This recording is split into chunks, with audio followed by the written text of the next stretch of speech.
know that many of us are regular audience at Nkata Umu Ibe, but for some who are coming for the first time, so Nkata Umu Ibe is a flagship program of the Center for Memories. It's a monthly lecture series, a gathering that we hold every month in the tradition of the Igbo people, where we gather together at the village square or under the Odara tree to deliberate on issues that affect the community and how the community can move forward. And, in that tradition, the center decided to open up a platform like that where we can gather every month. And Nkata Umu Ibe started in 2018. Our very first edition was held in May of 2018, and we had Professor Chidi Odinkalu as our speaker, and he spoke on Igbo Kunye. And after Professor Chidi, we've had other very prominent speakers. We've had Tobechukwu Oguego, we've had Professor Ndibe, we've had Chika Onigwe, the author, we've had Chika Odwa, the journalist, we've had Yvonne Chomambanefo, we've had Kingsley as the CEO of Tennessee. We've had Frank Nweke Jr., we've had Chichi Aniagolu. In fact, if I go on to list the speakers that we've had, we will not leave here today. Just suffice it to say that between 2018 and now, we've had over 35 editions of Nkata Umu Ibe. No, sorry, we've had over 40 editions of Nkata Umu Ibe. I'm now reducing the number.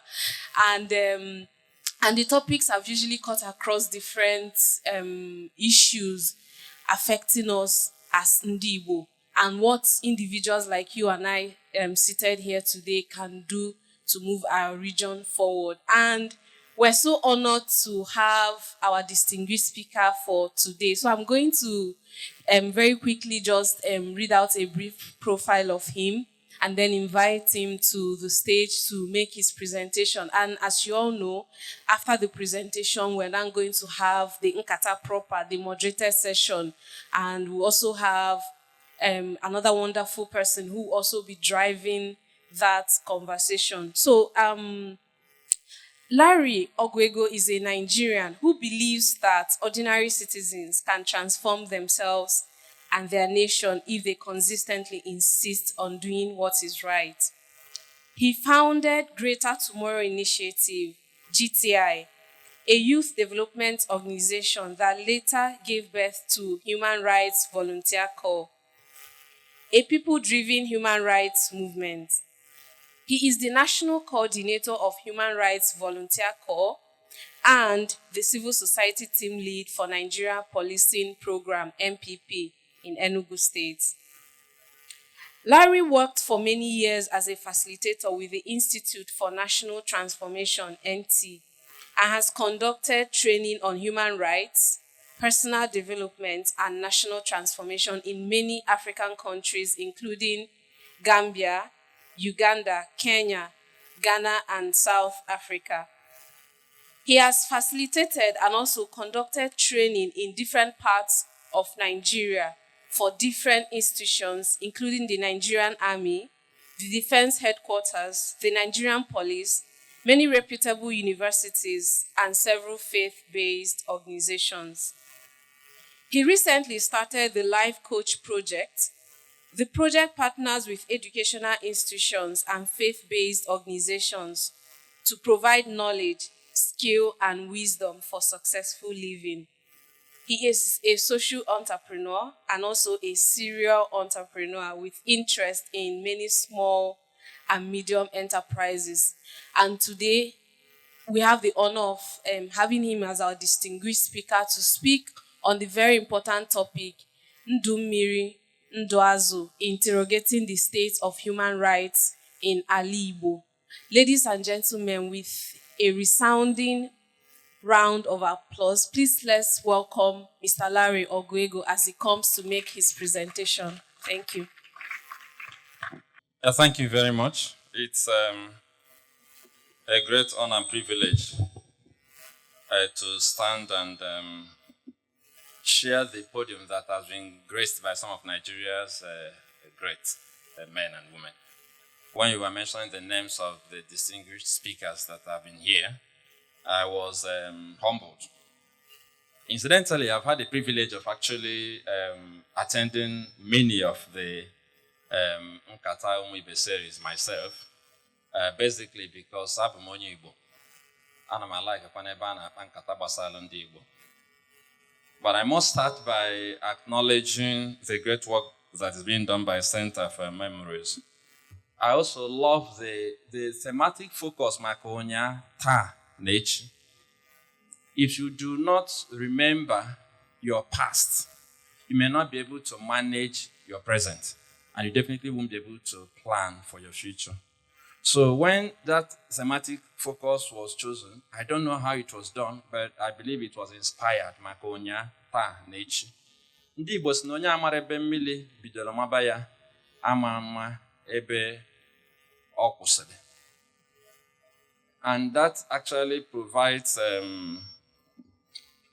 the background for the respect I have for the great work that Center for Memories is doing, Center for Memories. And I wish we would take the work this center is doing a lot more seriously, because we have a rich history. We have a rich history as per from way back, but also have a rich contemporary history as Ndụ Igbo. And if we can go back and listen to the Center for Memories and begin to document, study, imbibe, and deploy the benefits of our collective achievement as Ndụ Igbo, we will be inspired to do more. So I must salute the center for the great work they are doing. I also want to salute Maazị Hanye for piloting the affairs of this center so well, and our beautiful moderator, the sign language interpreter that held sway when I was talking with the young people. I salute all of you. They are the future of Nigeria. When I was looking at them, I was seeing senators, governors, presidents, and all of those people. I told them when I was taking the picture with them that I want to have a copy so that when you become a governor, if I come to your office and they want to delay me, I'll show them the picture. So I spoke to her when she was in secondary school. Come on, let me see her. So I salute the whole system that seeks not only to have this conversation with us, but also to prepare us for the future. I enjoyed my session with the young ones tremendously because I have this energy when I talk with them. I know that they represent the future. If you want to know how Nigeria will be in the next 20 years, look at them. And I thank the center for preparing them for a great future. Nigeria won't always be the way it is now. It won't always be the way it is now. With the kind of lessons that are being taught and the kind of questions I got from them, the kind of response I got, I can assure you that what we may not be able to achieve, they will achieve. I have a very simple task, but for me also a very, very sobering task of discussing a well-chosen topic, Ndụ Mmiri, Ndụ Azụ, interrogating the state of human rights in Ala Ìgbò. When we talk about interrogate, we are talking about asking serious questions, asking questions aggressively about the state of human rights in Ala Ìgbò. But before that question of the state of human rights in Ala Ìgbò, there's a very interesting statement, a very interesting philosophical statement, Ndụ Mmiri, Ndụ Azụ. So that statement speaks to the fact that without the understanding of Ndụ Mmiri, Ndụ Azụ, you may not even fully appreciate what we are going to be talking about. Ndụ Mmiri, Ndụ Azụ speaks about the fact that there is no way you can make progress in a society if you do not recognize interdependence. Mmiri actually accommodates the Azụ. The water accommodates the fish. Without the water, the fish will not survive. But guess what? Without the fish, the water will lose part of its relevance. As a matter of fact, in several riverine areas, what takes people to the water is the fish. So if you remove the fish from the water, people may not even know the water is there. Besides being a means of moving from one point to another, one major reason people go to the water is to get fish. So there is this interdependence between Mmiri and Azụ, between the water and the fish. While the water looks like it's more important because it accommodates the fish, if you remove the fish, the water loses a large part of its relevance. And that is what we are looking at today, Ndụ Mmiri, Ndụ Azụ, which speaks to different aspects of Igbo philosophy. Ewe bere, ugo bere, okata na akpa dibe ma dibe arụ n'oke ọnụ n'ọkụ, biri ka mbiri. All of these expressions speak to one fact, that we have to learn how to coexist peacefully to the benefit of all of us. So when you get that background, it lays a foundation for the conversation about the state of human rights in Ala Ìgbò. And since we are going to look at it from the point of view of interrogating the state of human rights in Ala Ìgbò, I want to actually just ask a few questions and answer them because I don't have all the time in the world. So the first question is, what is human rights? Human rights are basically the rights we have because we are human. There are other more elaborate and fancy definitions. But why I love defining human rights as the rights we have because we are human is that a lot of people associate human rights with the caliber or state of the person who is seeking to enjoy the human rights. So very often when I speak about human rights, for instance, when I talk about the right to liberty, the right to bail, people ask me questions like, so if the person actually committed the crime, should the person also get bail? And my answer is simple. The law says the person should get bail. The law assumes the person is guilty until proven innocent. The law does not look at the person through the lens of being guilty because the law assumes the person is innocent. But you as a layman, you're saying, I saw him steal. He is not entitled to bail. But then the last time I checked, bail is not supposed to be go home and sin no more. Bail is supposed to be go home so that you will enjoy your freedom and be productive. Perchance you didn't actually commit the crime. So what if after all of the detention, the person actually didn't commit the crime? So the point is, human rights should be enjoyed by people because they are human. Not because they are nice people, not because they are innocent, not because they are wealthy, not because they are educated, not because they are politically connected, but just because they are human. When we understand this definition, our communities will begin to change dramatically and drastically. For instance, I've noticed that when you come to a village setting and you are discussing issues around human rights, you notice that people who had a bad reputation will actually not get their rights respected because most people will be judging them based on their past. I don't know if you can connect to what I'm saying. That is, if something gets lost in a certain environment, everybody will look in the direction of the thief. Even if it's not the thief that stole it. In fact, some people actually go to steal something knowing that there is a person who has the reputation for stealing who is likely to take the blame. So they will quickly steal knowing that everybody will suspect the thief, we all know. It happens also that sometimes when we are discussing human rights, people say, not for this one. The things are, see, we shouldn't be discussing human rights here. But the first thing I want to establish is what is human rights. These are rights we enjoy because we are human. It's that simple. And does it mean that if a person commits a crime repeatedly, the person should be entitled to the rights repeatedly? The unfortunate answer is yes. Is it my opinion? No. So why am I so adamant about it? Because that's what the law says. You cannot exist in a democracy without the rule of law. But let me also surprise us. We forget that human rights did not start with 1999 Constitution. Before the white man came, Igbos had the rule of law. That is why in those days, if the son of a king committed alo, the son of the king will banish. You see that thematic focus in several home movies in Nigeria, where there's this struggle between power and dominana. There was the rule of law, even in Igbo land. You had to run beyond an evil forest or big body of water if you killed someone, even if it was manslaughter. The status of your father will not save you. So did we have the rule of law in Igbo land? Yes. Did we have respect for rights? Yes. How do I know? We do not even remember that even women had rights. We always think about the fact, that Okonkwo used to flog his wife in things all apart, so we don't have rights. No, it doesn't work that way. Most of us do not know that there are rights that women enjoyed in the southeast, in Ala Ìgbò, even before the white man came. I'll give you one example that will surprise some of you. Do you know that it was the right of a woman to have a place to cultivate? It wasn't negotiable, it was a right. I'm not guessing. It's something I researched long ago because at some point I asked myself, these human rights we're discussing, is it so alien? I not only talked to elders, I spoke to a professor of family law. The man shocked me when he started listing the retinue of rights enjoyed by women in traditional Africa. If a woman, for whatever reason, maybe she didn't have a boy child or she was divorced from the husband, was sent back to her family, the family had a duty to allocate her a portion of land to cultivate her ede. It was a right. It wasn't negotiable. Whether or not. I was surprised when I got a list of rights. So what does it tell us? We are not that distant from human rights as we have been made to believe by the white man, that everything good came with the white man. No. We had order also. In fact, our society was so well ordered.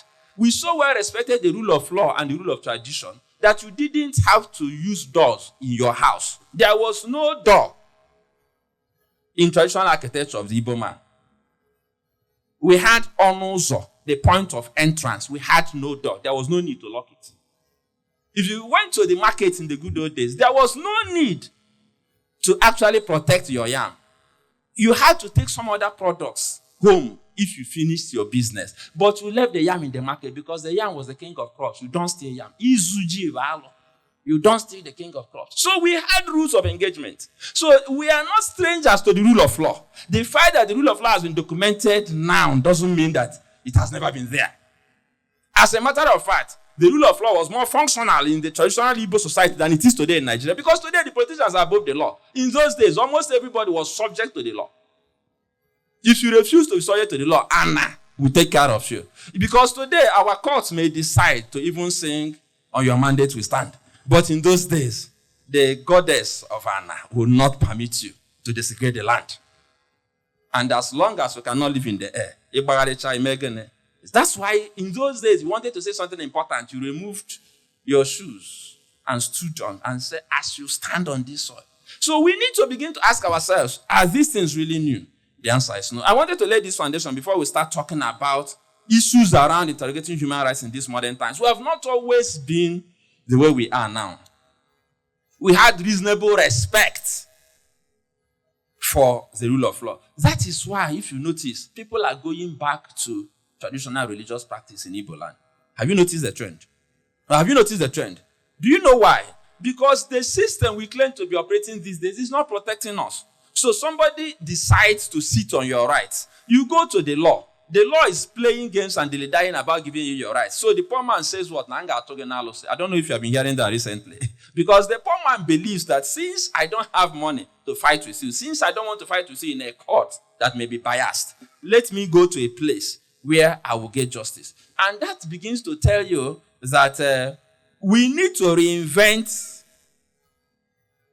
our present approach to human rights to align with who we were in the past. To respect people's rights without looking at status. Having said that, I'll also ask the next question. What are the different rights we have as a people? There are three major classes of rights. We call them social rights, economic rights, and civic rights. That is economic, social, and cultural rights. Economic rights, social rights, cultural rights. All of these rights have implications. But one of the things we don't think about is that people have cultural rights. I chose to talk about it a little because it speaks to the state of human rights in Igbo. And if we want to ask questions, we should ask hard questions. Why is it that in your village, Christmas is around the corner, people will organize village revival? Am I correct? Our daddy I just passed on. If not, he may come to your village next to pull down strongholds and sometimes to burn people's shrines. Let me tell you the truth. When you burn a shrine, you just burn a cathedral that pre-exists the churches you built in the city. Every shrine is somebody's cathedral. So if you go and burn a shrine because you are pursuing an evil spirit, you're actually stepping on somebody's cultural rights. That's what I'm saying. So human rights is not about going to police station or going to recuse somebody from the cell. No, there are several implications. We have the freedom of thought, conscience, and religion. I'm asking her questions today. Why should you go and burn somebody's place of worship without the person's consent? On the assumption that is the person who stopped you from progressing in your village. And that is purely an assumption. You have refused to work hard. You have refused to study hard. And then when you fail exams repeatedly, your father will go and burn somebody's shrine and say the person is tying you. While some people may practice malevolent spiritual practices, there are also several persons who engage in benevolent spiritual practices. But we'll lump all of them together, Ala Ìgbò. And we condemn them without realizing that they have a right to choose who to worship, when and where. Or to choose not to worship anybody at all. Or anything at all.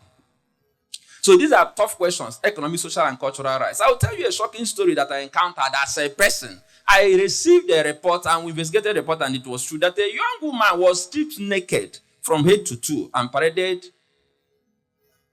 in her hometown, not elsewhere. What was her offense? That she brought Ndiakoromaka to their village. Her village was predominantly following one of the conservative Orthodox churches. A priest participated in this show of shame. So an undergraduate who was in UNN at that time brought a fellowship, and they bought land and wanted to establish Oka Akorakan at their village. The village conspired, thought she was mental, that we are introducing something alien. She didn't even bring Omenana. She brought another church, another denomination. In the course of teaching her a lesson, they stripped her naked and took her all over the town, the village, naked. By the time we got involved in that matter, there was pandemonium. We complained that the Muslims in the north apparently make it difficult for Christians to hold crusades and operate freely. And then we come here, we also don't allow some people to operate freely. So how does that speak to the state of human rights in Ala Ìgbò? How can you be pointing one finger at some other persons for persecuting you, and then you're persecuting other persons right in your space? Because we don't understand human rights. So there are different types of rights we have, classes of rights. It's not just about, I just wanted to choose a cultural rights to make us understand that this human rights thing is deep. And when you don't allow people to flourish, when you oppress people, you don't get the best out of them. A person who is oppressed cannot be creative. If you doubt what I'm saying, go and check the history of the entertainment industry in Nigeria. Anytime the military takes over in Nigeria, the entertainment industry practically dies, it shuts down. Go and check. Chris Okotie and his colleagues reigned under Shehu Shagare. Go and check the records. The records are there. Once the military took over, all the superstars in music, their career stopped. Because you cannot come to a military administration and be shouting Nigeria, scatter, scatter, Nigeria. You won't sing again. Once certain persons take over power, fear rules the space. Once there is fear, creativity takes backbench. Creativity flows freely, doesn't like to be encumbered. So in any place where people are oppressed, you're actually oppressing creativity and productivity. So the question that we need to discuss next is, what are the rights we should have? Modern day rights. I've mentioned some of them. We have a right to decide how we want to worship, who we want to worship, where, when. But I must also point out that some of the rights that we are going to discuss are not for minors. If you are less than 18 years, there are some rights you shouldn't enjoy because your parents will make those choices for you. So I'm saying it so you will understand. But when you become an adult, you are supposed to be mature enough to make choices for yourself. We have so many rights entrenched in the Constitution. We have the right to life. Nobody's life should be taken without recourse to due process. We have the right to liberty. Nobody should be detained. It's common in Nigeria now, for whatever reason, to detain a human being sometimes for 6 months, 1 year, and say it for security reasons. No, the laws are clear, very clear about those things. But we choose not to respect the laws because it's politically expedient not to do so. And it's worse in the Southeast. So when you go to Imo State, there is this oppression, something that is very notorious for detaining people indefinitely. When you go to Ebonyi State, recently we released a young man who was detained in the military camp for 3 months. And when we investigated, we found out he didn't really do anything. We presented the real story to the commander. He was released the next day. So he wasted 3 months of his life. Just wasted it. And nobody said, I'm sorry. If it's abroad, he will pay healthy compensation. Not in Nigeria. He will go and do Thanksgiving because he has been released. He will not be talking about compensation. So we also have the right to be treated like human beings. The right to the dignity of the human person. This is one of the few countries in the world where on a regular we see people sitting on the back of trucks. That is, the policemen will arrest us, tell us to sit down on the back of their pickup truck. You come to the police station, they ask you to sit on the floor. Meanwhile, there are empty chairs all over the place, but they'll tell you to sit on the floor. Sometimes I even wonder about my sanity and their own sanity. How can you have chairs that are not occupied and you ask a human being to sit on the floor? So what are the chairs doing there? And the last time I checked, most of those chairs were actually procured by ordinary Nigerians supporting the police. They call them PPR, police public relations committee, right? And then other well-meaning Nigerians. So we buy chairs and donate to them so we'll be comfortable. Then we come there and they say, sit on the floor. So sometimes I actually go and check whether there are spirits sitting on those chairs. And you find out that they're just empty chairs. But somebody has found the habit of oppressing you to the extent that you submit. That is, the person dehumanizes you. So even when somebody walks into that police station and looks at you, you look like a criminal. He doesn't have to work hard to convince your family that you're a criminal because you are so dehumanized and so you are so in such a bad shape that people will be asking you, that's the first question most of your friends will ask you. They have not asked you what happened, and they assume you're guilty. Because of the way you look like a criminal. They do it intentionally. But assuming you come in a suit and you're sitting down in a dignified manner and you cross your leg, like that our sister there, somebody comes in to look at you. And the person will assume that this is a gentleman. What is he doing here? So they don't want you to look like a gentleman.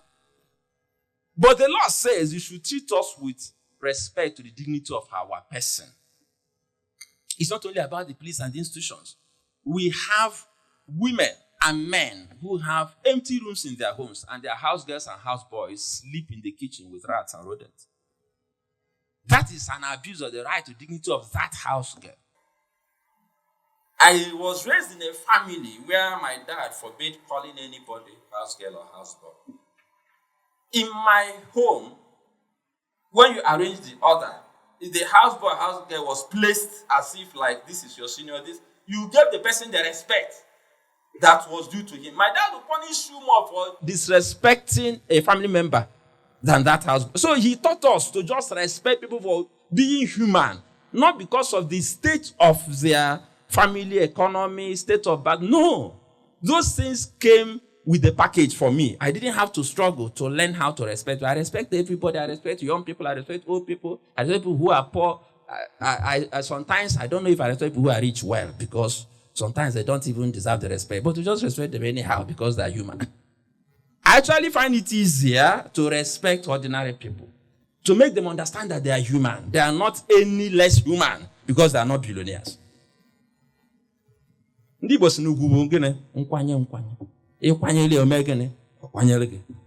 we have lost all that. So we have a plethora of rights, so many rights.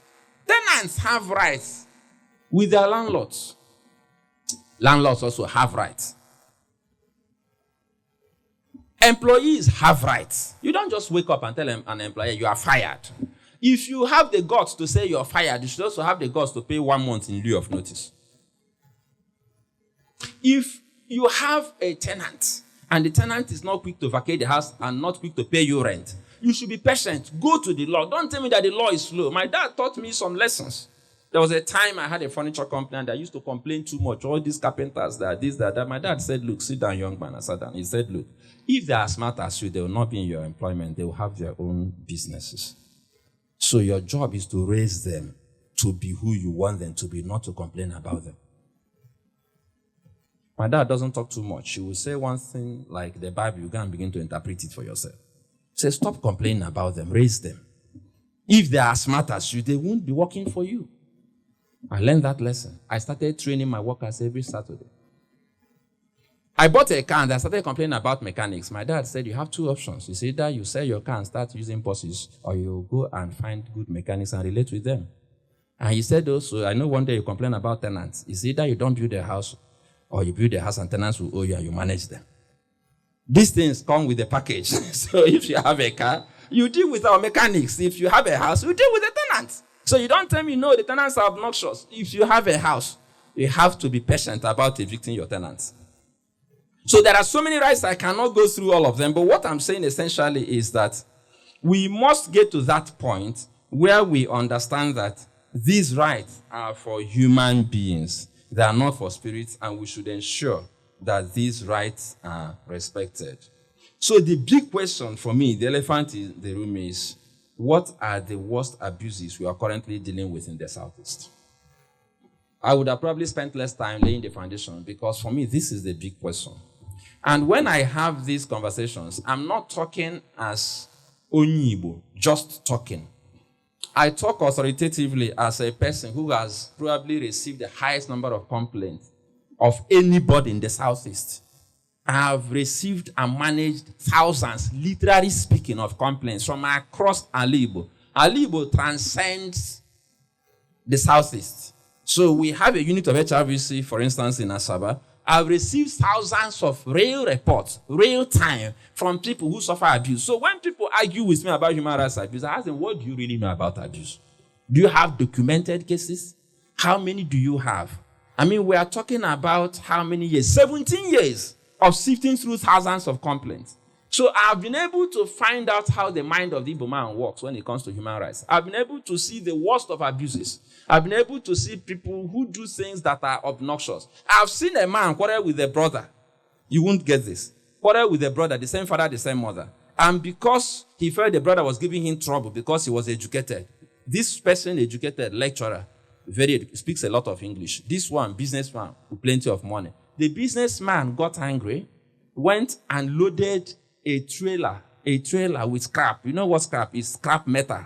Then went to the gate of his brother because issues concerning land. Packed the scrap trailer, used it to block the gate, and removed the head of the trailer. I don't know if you understand this story. That is, he used the trailer truck filled with scrap metal to block the entrance of his brother's gate. So the only way the brother could remove that was to go and get the head of a trailer, come and hook it to that stop, and drag it out of. And then he also left thugs to look after the trailer body to ensure that nobody even hooked it to drag it out. To his brother. I've seen all sorts. So the money God gave him was for the purpose of oppressing, to show his brother, okay, I'm going to put you in your place by using my words to block your gates. That's how cruel people can be sometimes. So what are the worst abuses? N'Ala Ìgbò. The worst abuses we have by far, unfortunately, were the police, Ndụ Mmiri, and security agencies. The cases are difficult to manage. And the cases are legion. The first one is monetization of services. Most people don't know it's abuse. So you go to a police station, you want to go and report a case, and they charge you money for reporting the case. You want to go and arrest the suspect, they charge you money for arresting the suspect. And you suggest, okay, I don't want to pay money for you to bring your vehicle. They'll say, bring money for fuel. It's okay, I have a car, let's go with my car. I say, no, we can't go with your car.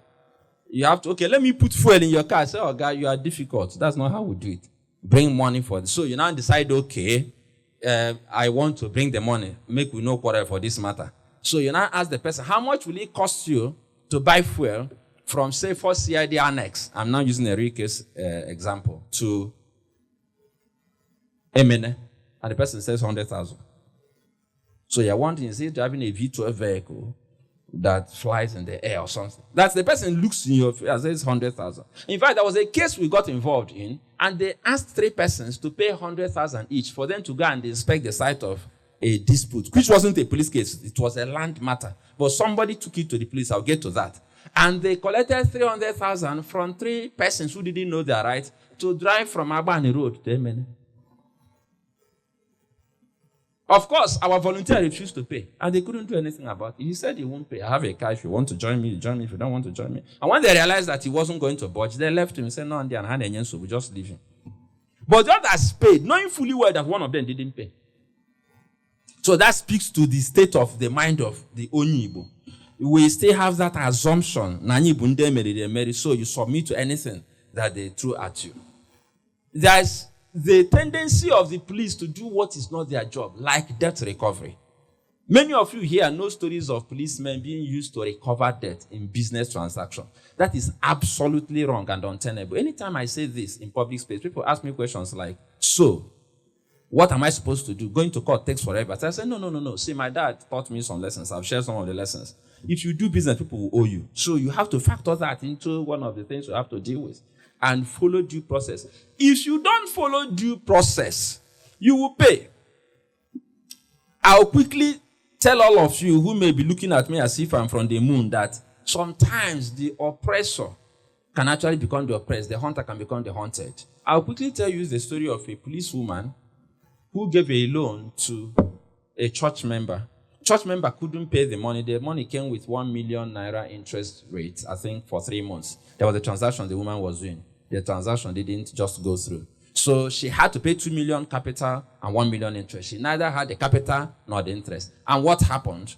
The policewoman arrested her and detained her without evidence of detention. You didn't get that. That is, when you take a person to a police station, you document that you arrested Ala Ìgbò and this is the offense he committed. They put her in a cell and there was no documentation. That's abduction. So when the family members go to the station and say, I'm looking for this person, they'll say there's no such person here because the person doesn't even appear in the records. And what was their position? They told the family members after some days, like 5 days, that if you bring the money, we'll release her. That was a simple instruction. Bring 3 million, we'll release her. If you don't bring 3 million, she doesn't go home. The brother came to our office, reported the matter to us. I didn't believe the story. But when we investigated, I asked one simple question. Was this transaction documented? Listen carefully. Because you will learn a lesson from this story. In fact, many lessons. The brother said yes, that my sister said it was documented. Can I have a copy of the document? Yes. And when they brought the copy of the document, it was written clearly that a police officer gave a loan with interest to a friend and a church member. And because the friend couldn't pay, she was detained. I didn't talk about the loan. I didn't talk about the interest. I spoke about 2 things when we wrote our petition. One was abduction. It wasn't arrest because the family didn't even know. It was not officially recorded that she was arrested. But do you know the second case that was interesting? A police officer is not permitted to be a loan shark. She was a loan shark. When we followed up on the second petition, that same woman came back to appeal to the person she held for more than 2 weeks. Of course, they released her. The Deputy Commissioner of Police ordered her release. Immediately, he received the petition, and the woman said, yes, I gave her a loan. But when he showed the woman the second petition that spoke to the fact that we are going to escalate the matter to Police Service Commission, because we are not supposed to be a loan shark. You are giving people loans without being registered for the purpose. You're a police officer. The only business you can do is agriculture. We put our cases in black and white against her. And that woman came to settle the matter. Sorry, but for the purpose of this issue of Ndụ Mmiri, Ndụ Azụ, people understanding that we need to be careful about how we treat people we think are less important or vulnerable. This woman reported the matter to her pastor. That is when she was being harassed. The woman who was owing money. Because she was on the run and reported to the pastor. Pastor brought them to make peace. It was in church, in the pastor's office, that the policewoman arrested her. I verified that from the pastor. How did I meet the pastor? When the policewoman's job was being treated, guess who she ran to? The pastor. What went around just came around. Pastor called for a meeting. And guess what? To release her from the very wicked acts she committed, I insisted she should forfeit both loan and capital. She detained somebody for 2 weeks. Now, some of you may be looking at it as if you're a very wicked person. But you see, I explained my rationale. I don't do things arbitrarily. My rationale was simple. I told her you have the option of our submitting the petition, following it up, and going to court against you for abduction and illegal detention. The court may award more than the money we are discussing. You may lose your job. The option is that you forget the money, both principal and interest. She forgot the money. Why did she choose to forget the money? She decided to pursue the money the way most of us will pursue it, without any concern for the rights of this other woman, because she was in a position of power. And then because of that approach, she lost the entire money. Do I look like I'm wicked? No. My job was to try to use her as a lesson to other persons in that station who felt that their uniform gave them license to maltreat the rest of us. So there are so many things we can talk about when it comes to security agents, but we're not going to dwell on that. In fact, as we speak, the most frequent reports we get in our office is about police cases and then a few other security agencies. And then you'll be surprised that the next highest number of cases has to do with domestic issues, domestic violence, violence against women, maltreating of children, abuse of children, that's sexual abuse and all sorts of things. Family-related cases. It's actually shocking. It's so bad that the spinsters and bachelors who work in our office are afraid of getting married because sometimes I ask a very funny question. Oh, you are dancing with this person on the wedding day. I ask this question to all the couples that come quarreling. So what happened? What changed? The way they look at me, it's like this man is mischievous. But I say, so you people did. So did you love him before? I say, oh, God, stop asking me that. I say, no, I have to ask you. So what really changed? But the point I'm making is, when we fight these battles, we fight without rules.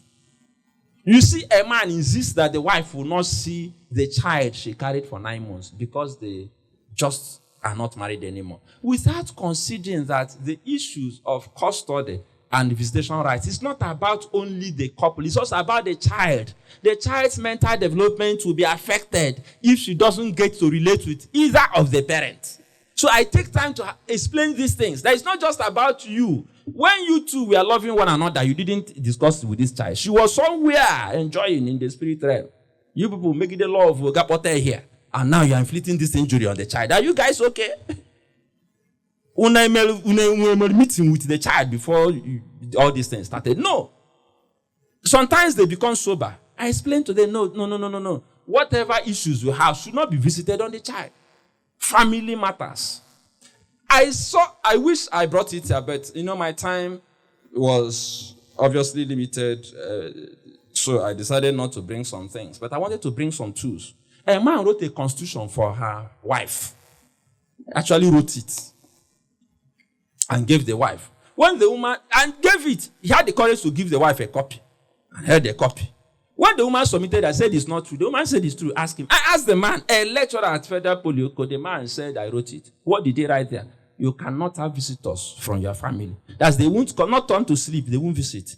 Your friends cannot come. There were 12 commandments, 12 obnoxious and wicked commandments. None of them made sense. The man actually wrote it and I told the man, do you know that I can actually put you in jail with this? Because VAP law has been criminalized.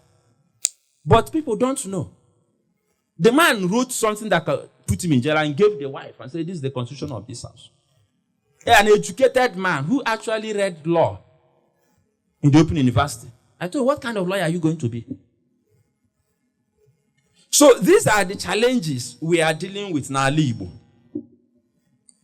Of course, one of the things we have to talk about is government agencies and institutions that deal with us without recourse. In fact, my pain is that they don't even deal with us with the intention to reform us or to help us maintain order. When MOT is looking for somebody to arrest, they are not looking at sanitizing traffic, they are looking at revenue. So they wait for you like a hunter waits for a prey. In fact, I think they even manipulate the traffic light. So you are just driving at normal speed. You just move from green to red, bam. You don't know whether to jump on your brake and somebody hits you from behind. You don't know what to do. The moment you pass, the hunter is waiting. The next, you see the hunters pursuing, and they pursue, overtake, and they recover all. Most of the time. And that is wicked. The job of the Ministry of Transport is to make sure the roads are clear. You go to main market, you cannot pass. You go to different places. Their job is to make the roads clear so that we can enjoy the road, not to pursue us. I told them clearly that Ministry of Transport is not a revenue-generating agency. If anybody tells you that person is a liar, there are institutions that do not generate revenue for government. They provide an enabling environment for investors to come, for other revenue-generating institutions to now have a lot of business that will now make up for the revenue they are not generating. If you don't want to think about it like that, what is the Human Rights Commission going to do? So what revenue are they going to generate? There are institutions that don't generate revenue. So how much revenue do you expect the courts to generate? Do you know how much they pay judges? They give them vehicles. They pay the registrars. So how is the court going to generate revenue for government? There are institutions that create sanity and the environment for things to work. And those institutions must be respected as such institutions. If you convert them to revenue-generating agencies, you are destroying the way the natural order of things work. Unfortunately, that is what we see in the Southeast.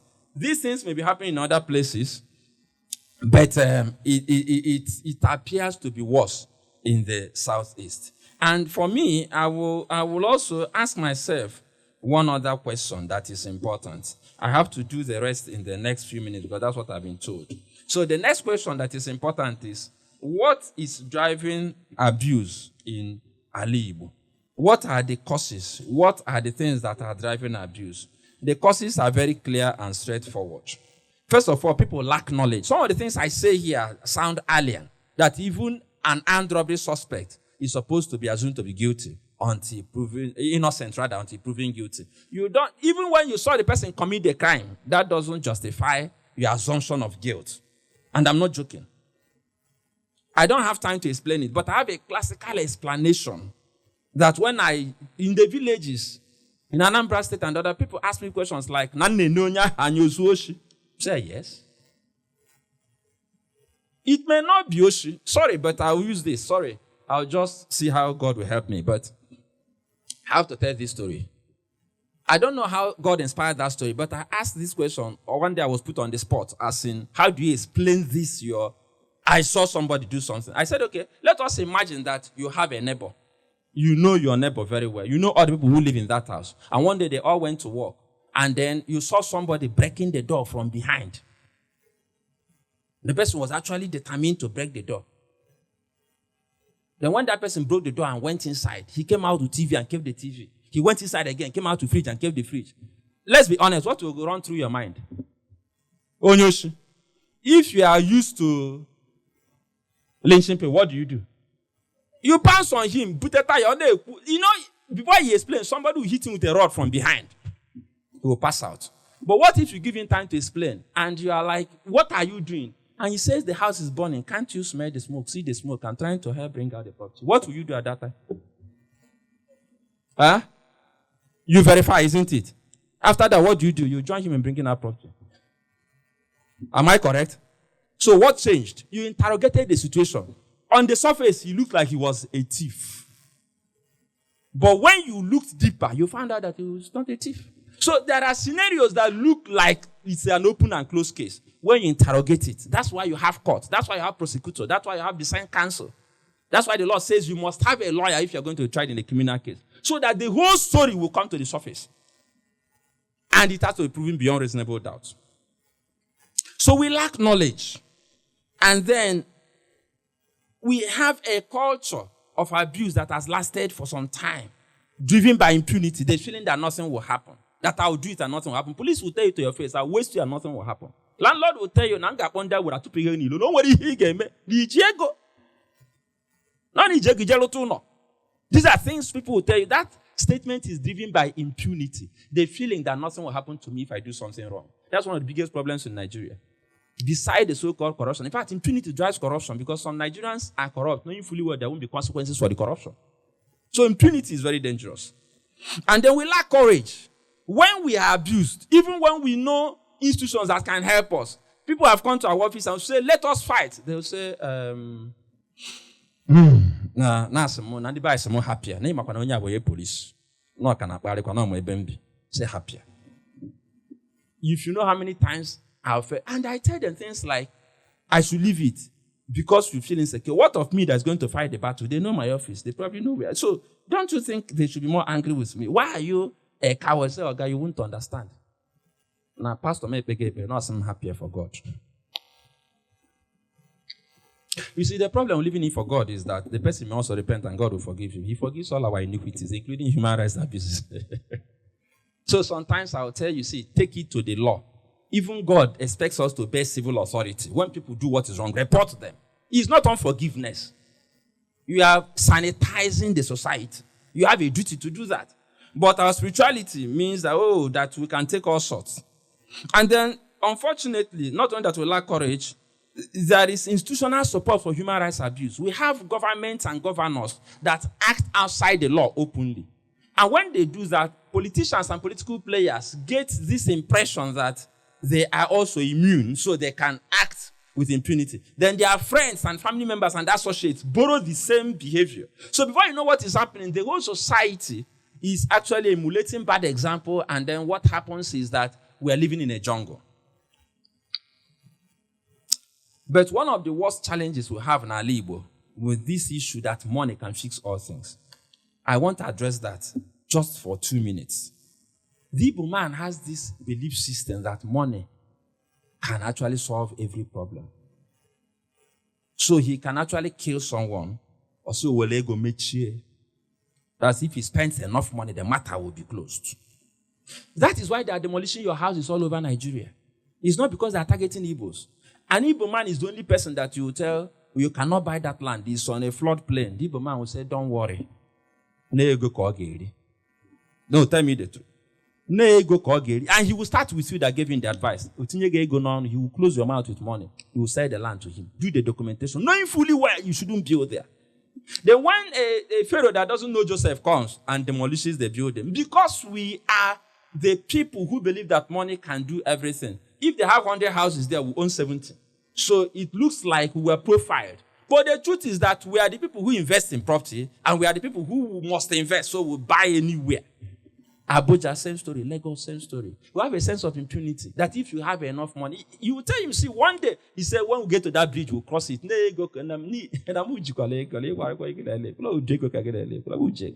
Don't worry, when we get there, we'll solve it.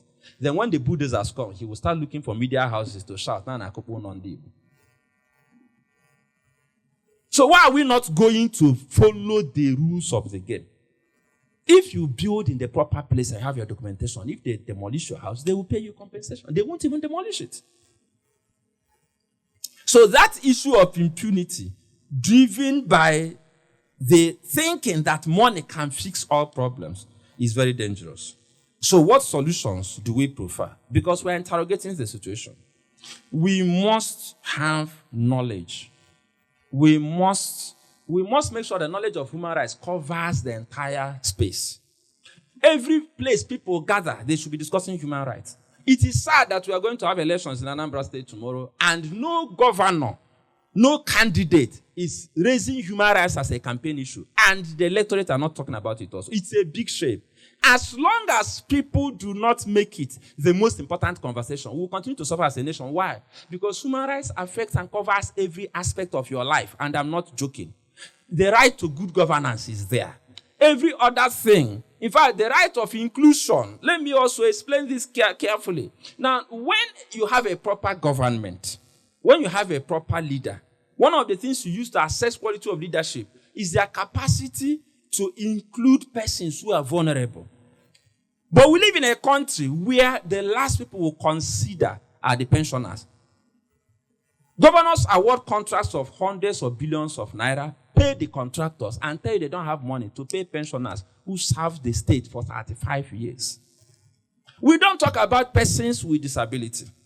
We spoke to a commissioner in NDU state some time ago about putting ramps for bus stops, and he asked us how many we need the ramp.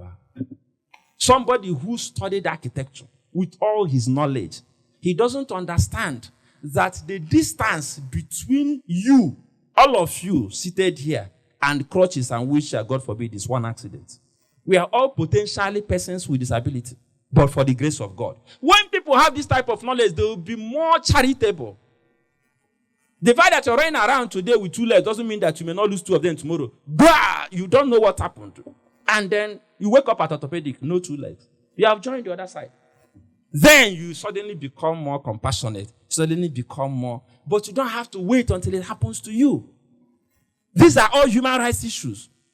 There's no inclusion. Once you are vulnerable, once you don't have resources, once you don't have power, you are not part of the conversation. Nobody remembers you, nobody talks about you. But the last time I checked, in those other nations that we want to run to, that we want to be like, if you have these challenges, you are treated like a hero. I know a Nigerian, I'm rounding up now, who left the United States. Listen carefully. I know a Nigerian. I was touched by that story. A couple, out of patriotic zeal, left the United States, either late 70s or 80s. The man renounced his citizenship. He said he didn't want to be tempted to go back to the US. So he gave up. He did it officially. He burnt his bridge. The wife retained her own. You know, women are more, in some cases, I'm with this smart hand. I will hold my own. No. They came to Nigeria. 3 of the families took this decision. They came back to Nigeria. I met one of them. He told me the story. And when the heat was on, 2 of them fled back to US. The one who couldn't travel was because he gave up his citizenship. So he had to start processing again. So he didn't travel back. So he stayed here.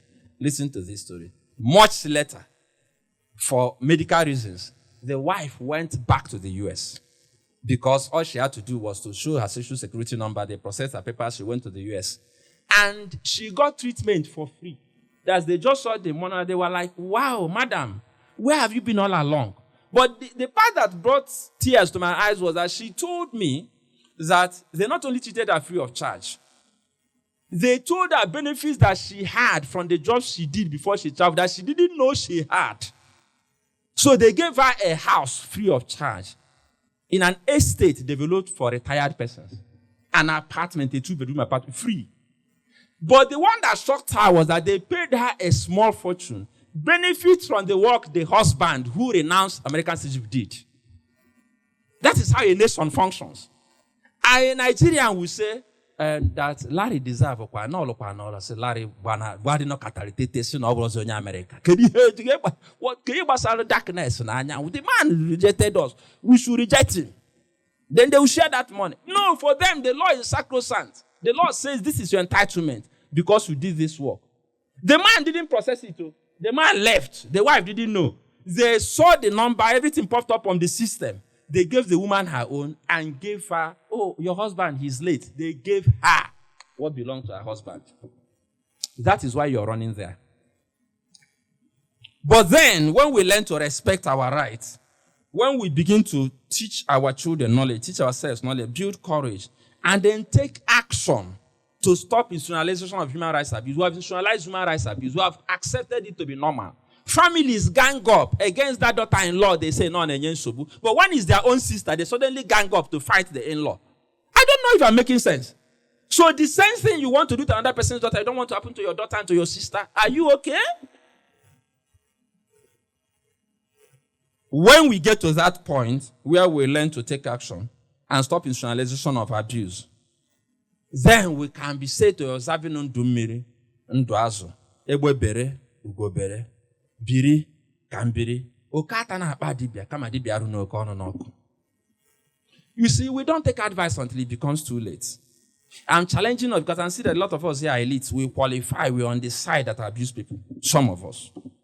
And I'll remind you that if you want to understand how the Igbo man thinks, go and read things all apart. Okonkwo was a typical Igbo man. Okonkwo was a rich man. He was an influential man. He was a strong man also. He had a reputation for courage. Obierika was a wise man. He didn't have all the things Okonkwo had, but he was a wise Igbo man. He told Okonkwo in one sentence, do not have a hand in the death of that boy. Okonkwo woke up one day because he wanted to maintain his reputation as Okonkwo. He disregarded the advice of Obierika, the wise one. He had a hand in that boy's death. And all of the work he did ended up in being thrown into the evil forest. My prayer for you is that you will not end up like Okonkwo.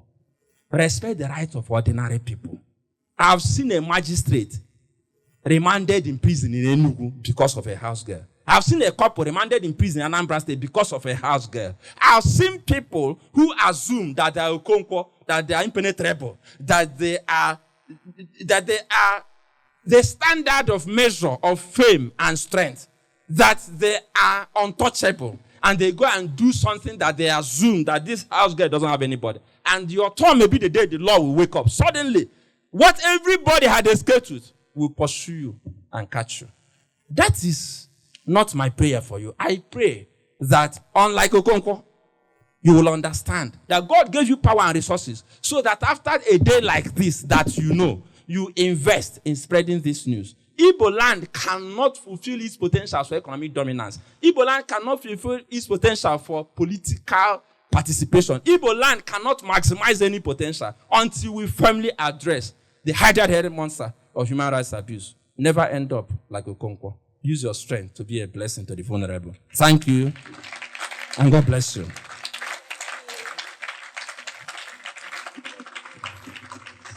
We're entering the Nkata proper part of the Nkata Umu Ibe, right? So what Mr. Larry just gave Bugodi a tip of the iceberg, right? So we're going to be having the conversation proper, and to drive that conversation is no other than Mavis Norma Atudume, who is an experienced broadcaster and journalist with over a decade of expertise in political and sociocultural analysis. She currently works with the Voice of the East, where she uses her platform to explore issues shaping Nigeria's governance, society, and cultural identity. Known for her engaging on-air presence and insightful commentary, Mavis has built a reputation as a trusted voice in public discourse and media advocacy across the Southeast and beyond. Ladies and gentlemen, please let's put our hands together for Mavis Norma as she comes up to lead the moderated session of Nkata Umu Ibe. Please keep clapping until she sits. Keep clapping, keep clapping, keep clapping. Ndewonu ndị be anyị mgbede ọma m. Anụ m anabata mmadụ niile bịa nọnyere anyị na mgbede. Afa m bụ Nneọma, anụ m alụ na Voice of the East, nya olu ndị Igbo. Anyị nọ online, ama m na ụfọdụ n'ime unu afụgo olu anyị. Mana ọ bụrụ na ifubenya, nkịta bụ ohere ka iji aka gị wee fọlọ. Anyị na-esonye na-akwado ife ọbụla gbasalụ anụ Igbo ma ọ bụkwanụ ndị Igbo. Tata anyị na-ekene ndị Center for Memories maka ọmalịcha ohere a ha nyere onye ọbụla nọ n'ala Igbo, onye ọbụla ihe Igbo na-emetụta ohere a ha nyere anyị amagbu onwe ya. Anyị na-ekenekwa ndị nkwado niile anyị na-afụgasị ebe a. Anyị na-ekene ma ndị Afia TV ma ndị ụlọ mgbasa ozi ndị ọzọ nọgasị ebe a. Anyị na-ekene unu. Nna m ukwu Uncle Larry, anụ m ekene gị. Ihe niile ikwuru ọ dị ka ikwuchago ihe niile anyị bịara ikwu maka na igbulu nya bụ okwu gbulie nya egbulie. Mana ihe anyị na-akpa tata bụ ndụ mmiri, ndụ azụ. Anyị na-egburi ihe gbasalụ obibi ndụ, that is biri ka mbiri, human rights na ala Igbo. Anyị na-ekwu ya Uncle Larry wee bido na mgbe gboo wee kwubie otu anyị si eme ife n'ala Igbo. Mana anyị na-ewebatazi ya na-agba ọfụ kịta nke a na-akpọ modern times. Anyị na-ewebata ya kịta ka anyị na-enekede ihe niile a Uncle Larry kwuru about human rights. Ka anyị magodu ka anyị ga-replicate ye na modern times. Ka anyị ma ihe ekwu ka a na-eme ka anyị hapụgo ihe anyị kwu mebe ihe ọzọ. Ajụjụ izizi mma ajụ nna m ukwu na mgbede a bụ nna m ukwu ajụọgo nya ajụjụ ị ga-asị na biri ka mbiri nya human rights na obodo anyị bụ Nigeria, ọkachasị ka o si gbasata ndị Igbo, ị ga-asị na ọ bụlugo na otu esi eme ihe before ka esi eme ihe kịta, ka ị ga-asị na enwego ihe dị iche, enwego ihe gbanwee na ka esi eme ihe dị na obibi biri ka mbiri n'ala Igbo? Enwere ihe gbanwere. Kedu ihe gbanwere? Ihe gbanwere na ndị mmadụ enwere ọzọ obi nwanne. Ọkwa ya? Enwere ọzọ obi nwanne. Maka oge anyị bụkwanụ ndị Igbo, ka nkọwa ke n'ife obele, ka m nwere obele oge kọwa ya. Oge anyị bụ ndị Igbo, ọ na-abụ onye fụ ife dị mma ọkpọ nwanne ya. Amaghị ọ ga-ayọ kpọọ nwanne gị. Inyopuo ihe dị mma ije kpọọ nwanne gị. Ndị Nnewi nyopuru na ego dị na moto pas akpọ ụmụnne ha sị na Nnewi na-azụ moto pas. Agụrụ nyopuo Afia supermarket kpọọ ụmụnne ha sị na ha na-azụ supermarket. Onwe ndị nke na-ele abada, nwee ndị efele. Onye fụ ihe dị mma ego bataba ya ka o jee kpọrọ ụmụnne tinye ha n'ebe ahụ. Ụmụnne afụkwa ego ahụ. Onye gụọ akwụkwọ dị ya ka ọ dị mma o jee kpọrọ ụmụnne ya. Nna m gụrụ akwụkwọ, nwanne nwoke na-azụ afịa kpata ego. Nna m fụ na ọ dị ka akwụkwọ adị mma o jee gwa nwanne sị ya na ụfọdụ ụmụ ya agụ akwụkwọ na akwụkwọ bụ ihe ga-aba uru n'ọdịnihu. Nwanne sị ya na ọ ghọtara ihe ọ na-ekwu na ego ka mkpa. Ọ sị ya mba na ụfọdụ ya agụ akwụkwọ. Sị ya ngwa anyị kpọọ ndị chọrọ ego akwụkwọ. That's how my cousin went to school. Ọ sị ya ngwa nwe ndị chọrọ iso esoro na ego na ejego akwụkwọ. Anya nwa ghọtara ihe ọ na-ekwu. Mana na nna m na-asị ya na ha ya agụliri akwụkwọ na akwụkwọ amaka. Onye fụ ihe dị mome gị na ọgwa nwanne, mana ọ bụ na ọkịta ọ na-alụ sọm na ọwụkwa nna ụmụ ya gụọ akwụkwọ ụmụ m gụọ, o nwere ike ụmụ ya kazie ụmụ m. anyị nwere ọzọ obi nwanne. Ya ka m ji wee chọọ ịjụgụ kedu ihe iche melu na obibi ndụ anyị mere anyị ji wee lute ebe ọ bụzi na anyị enweghị obi nwanne, maka na anyị ji bụkwa na obi nwanne anyị were eme ọnụ, anyị gụrụ ya n'egwu tụọ ọnya n'ilu, enwe otu anyị esiri akọwa na anyị bụ ofu, na anyị na-enete nwanne anyị anya, na anyị na-enete agbata obi anyị, mana ka ezi ihe melụnụ mere anyị adịghọzi otu ahụ. Ịma na ndị nkata ndị yibere Nkata Umu Ibe, ndị Center for Memories, ịma nwere ihe ha na-eme na-atọ m ụtọ. Ha na-eme anyị na-eche echiche maka etu ndị Igbo si eche echiche eme omume n'oge gara aga. Etu anyị si fụbụ ndụ mgbe mbụ bụ onye agha na nwanne ya. Oge ahụ ka anyị na-ekwukwa na Igwe bụ ike. Otu a ka ọ dị. Mana kịtazi anyị afụcharazi etu a ihe mekwara na anyị etu nsi ghọta ya, enena m ha chee ya, nyocha ya, fụ na ihe mere anyị bụ na anyị bụ ụsụ abụrụ anụ enu, ọ bụrụ anụ ala. Anyị bụzi ụsụ maka anyị bịaje ṅomibe ndị ọcha anyị jere iṅomi, ekwere anyị eṅomi ọfụma. Ndị ojii anyị bụ, anyị abụrọzi ndị ojii maka oge enu dị na Anọsa. Ije ife dị ka Lagos ma ọ Parakọt, ọ ya na-agba oge a Parakọt. Ije nọrọ na họtel, gekwe m ntị o. Ije Lagos ma ọ Parakọt ma ọ bụ ugwu Hausa, nọrọ na họtel. Nwanne nwoke bi ebe ahụ nata n'ekeresimesi, obeghị na ụmụnna. N'ịbịara ihe ra ka Lagos, hapụ beje nọ na họtel. O gosi na ị nwere nwanne na Lagos, gịnị ha na-ese? Unu eselugo nke na ya anọ nwube ka ego ka ọ kpatara. Oge ahụ ada enye mmadụ kịta unu na-edezi leta kwuo unu na-abịa ịfụ nwanne unu. Etu esi eme mgbe mbụ na ikolo akpago bịa kụọ aka n'ụzọ amakụ ọghụ. Oge ahụ ị nọ n'ụzọ na palọ agba izu eje na-etichasị rumu ihe ha nọ na-achụsịsị ụmụazị nkwa na nkụrụ bịara da agbagharị ejebekwa n'afịa na-eto ofe na kịta akpọpe ụzọ n'ọnụ ụzọ a ka ị ya akwụ, a na-achụghị ịbịa Lagos ekele mgbe ị na-ana ebe a ka ị ya alarụ. Ebe a mgbe ọ ya ajụ n'ogo ebe ya ekwukwụkwọ họtel ise mba ọ jụrụ na ebe a ka ị ya alarụ ise ọ sịghị ka ịgwakwalụ madam nye ọkwa nwanne gị na-ajụ na ịgwakwalụ nwunye na ya alarụ ebe a. Anyị abụzinụ ndị ọcha. Mana kedu ihe mebiri? Maka na a sị na ebe nwata na-ebe akwa atụ aka, nne ya anọghị ebe ahụ, nna ya anọrọ. And ndị sụkwara oyibo si na enweghị anwụrụ ọkụ Jos nọkata anwụrụ ọkụ afụta na enweghị ọkụ na-enwu ebe ahụ. Ịghọtago? Mgbe na-ajụgo kedu ihe anyị megidelu asị ndị Igbo, asị ndị mmadụ wee jegide ije wee luo anyị nke mmadụ isizi otu eme nwanne ya, ụdị nke na ọ na-abụzi ọ dịka mmadụ nwụọ n'ala Igbo, ọ dịka anyị aṅụziri iyi si n'ezinụlọ ahụ mmadụ nwụrụ ya, ha tacha afụfụ nke ikpeazụ a anyị afụghị ihe. Kedu ihe anyị jegidelu wee lute ebe a? Ihe mekwa nne ya bụ na etu a nsị gwa gị ya, ine anyị fụ na ndị Igbo ihe bụ nnukwu ụlọ anyị bịarụkwasị nnukwu ọghọm nye anyị. Ka nkọwara gị etu nsi wee ghọta. Ndị Igbo bụ ndị kacha eme na nri dị na mba na-eghelu mba nri. Onye Igbo bịa n'ugwu Hausa, ife izo eme bụ etu ndị Hausa si eme omume na etu a si eche echiche, ọ banye n'ime ebe ahụ wee nwee ike wee blend ya wee nata ihe ha ji. Mana mgbe ụfọdụ ọ natachazi ihe ha ji, o chefuzie na o nwere ebe o si. Our capacity to blend and perform is also our biggest undoing. Anyị jere mụtabazie mụ karịa ndị ọcha. Ine anya n'obodo anyị bụ Nigeria, ka m kwuzie ka anyị werukwa na kịta kwuo ya maka emechakwa ọkwa nkata a ga-akpa akpa. Ndị ugwu gụchaa akwụkwọ na ha na-agụ, ụmụ ha na-asụ Hausa. Ndị Yoruba gụchaa akwụkwọ na ụmụ ha na-asụ Yoruba. O nwere ụmụazị amụrụ n'Enugu ara asụ Igbo. Mụnwa ma. O nwere ụmụaka amụrụ n'Enugu amara asụ Igbo. Kedu ka ihe si kọwa ya? Ọ na anyị jere mụta Igbo gbakarịzie ndị kụziri anyị. Egwu agha anyị gbaka ndị kụziri anyị mezie anyị abụrọzi ndị Igbo, anyị abụrọ ndị ọcha. Maka ndị ọcha anyị na-eṅomi enwe na ka ha si ahazi oge ahụ ị na-abịa be mmadụ,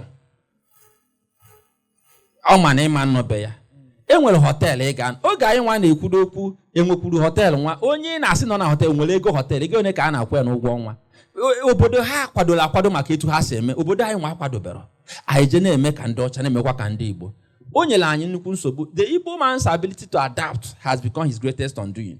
Ndị ghọtara ha na-ekwu ihe dịka ndị India na ndị Asia na bụ ha je Amerịka, ha agụta akwụkwọ ndị Amerịka nwere, mụta nke ha nwere, were na-abịa ha jedozi ebe ha, hapụrụ ha omenala ha. Ịmafụ onye India sịrị na ọ dị gay, no lifestyle, ịmanụ ya na ntị, mana ndị be anyị ga-apụtakwuru n'iru ọra sị na ọ dị gay ka ọ nata onye ọcha ego. Onye isi dị mma ya eme, mụ nwa ya eme, iweta ego kịta sị m kwuo, emechazie ka nsị na m adịrọkwa m asị na m ada ekwu. Maka ịtụ ife ikwuru n'afịa, mgbe afịa gbasara ịbịa kwugharịkwasị ọrọkwa ndị nọ n'afịa ụbọchị eke ya abịa afịa ụbọchị oyi mekwu, maka na mụ ma na-alụ ka ọ mpụ, ọ bụrụ ọsara ọ mpụ ka ọ bụ. Mana ndị be anyị aghọtara eji ife niile achụ ego. Ọnya bụ ịgbakarị onye kụziri gị egwu na iji ihe niile achụ ego mere na anyị amarọzi oke. Anyị bụzi akịda amara oke ana.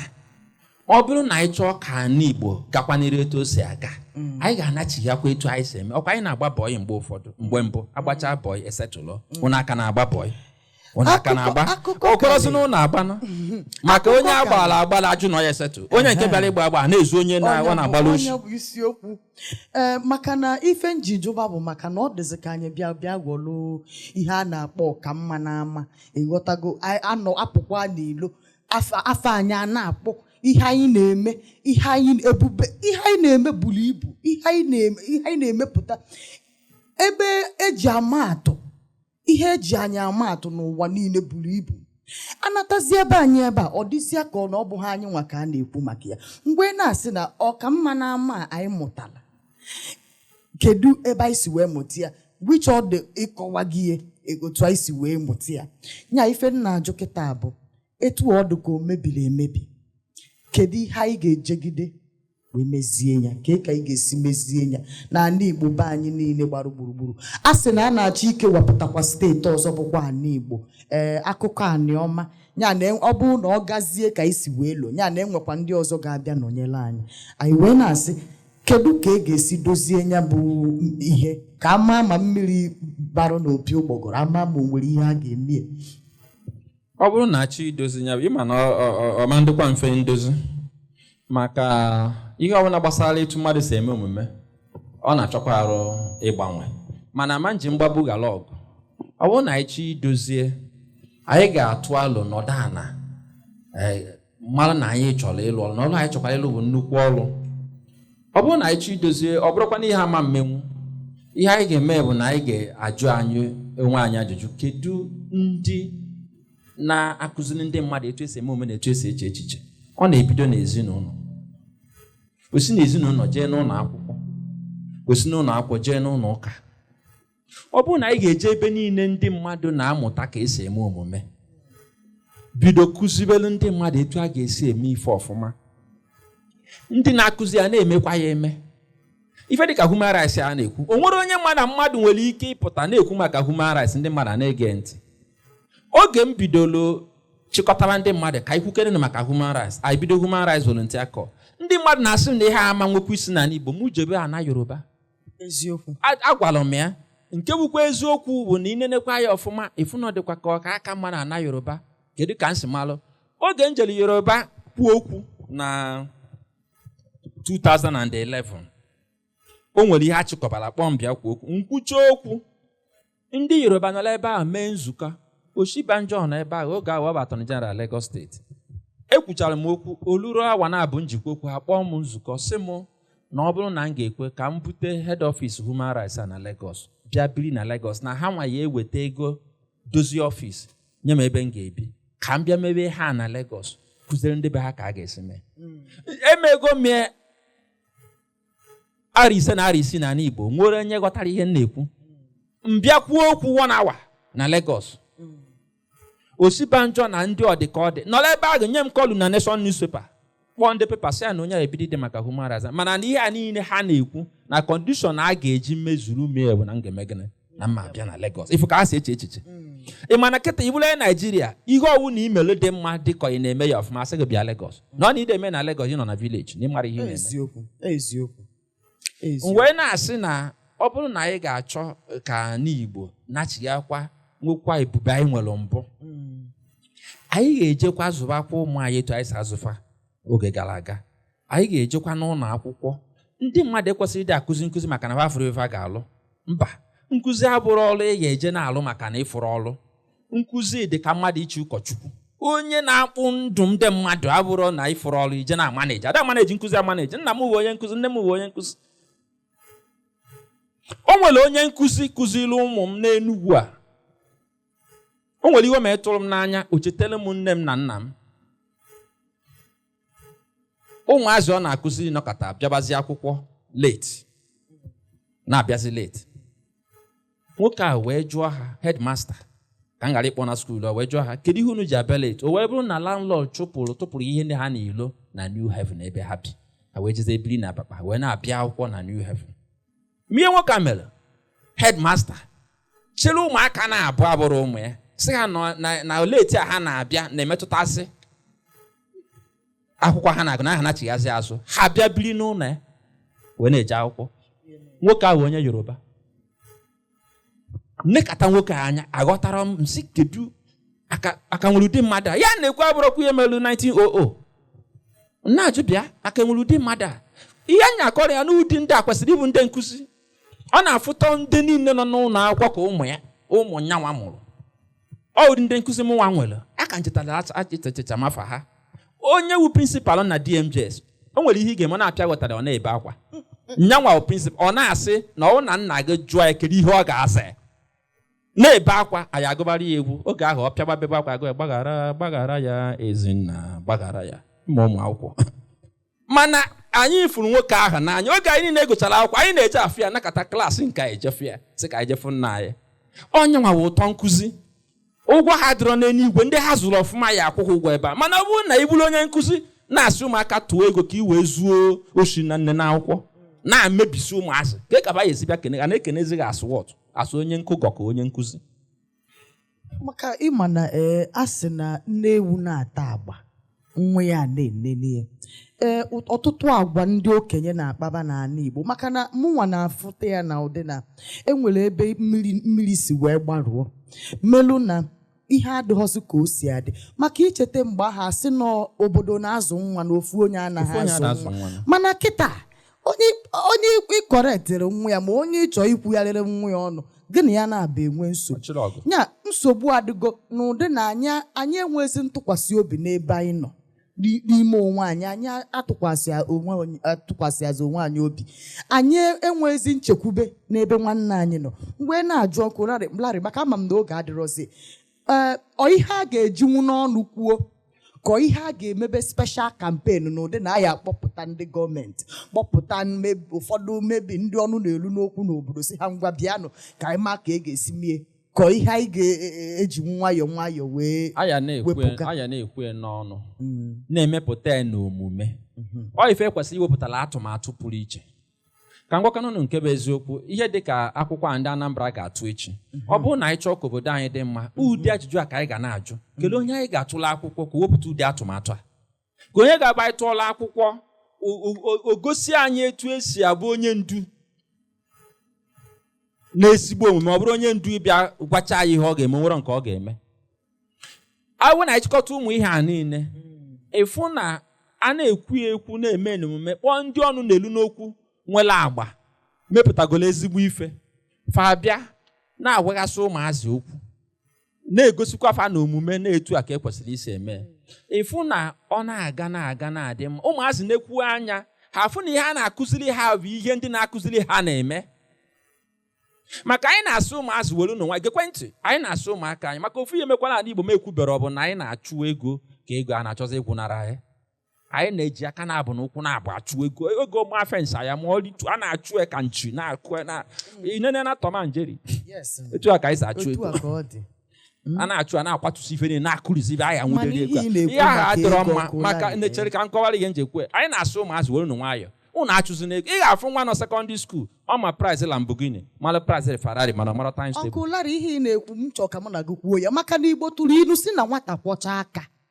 amarọ mma ịghọtalụ osoro ọgaranya ibe nri anyị si na mma bụ ego bụ nwa nwoke enwere ọtụtụ otu anyị si wee kwuo na ego adịkwanụ mkpa maka anyị tụrụ ya na ana sụọ ya naanị mepụtakwana ihe n'omume isi na nwata kwọcha aka usoro ọgaranya ibe na-ese na ụmụazị na-ejezi amaghị aka na nri ọgaranya ma gbakwara aka no ife nsogbu bụ na fa chọrọ ịkwa aka ịma na inu Igbo nwere ka ọ dị na nwata kwọcha aka ọbịa maghị aka na ọkụ ọgaranya mana ka ibe ya emezi na nwata akwọrọ aka kedu ibe kpọrọ ejebe na ọkụ ọgaranya maka ụmụazị kịta a chọrọ ịkwa aka ka ịkwa aka a na-ekwu ihe dị ka ịgba bọị oge anyị na-agba bọị na-eme ezigbo omume ndị okenye na-eneghi ndị okenye afụ ka isi eme na ife na-emepụta na etu isi ebi ndụ gị wee sị gị nna gị bịa nọdụ ana ị na-asị ya na itolu bụ sị gị bịa nọdụ maka ịkwọrọ aka mana ndị kịta adịghịkwa akwa aka mana ha ya achọ ka ha rie ọkụlarịchelu ebe ndị okenye hapụrụ ụmụazị na-agba bọyị na-agba mbọ aka kwụ ọtọ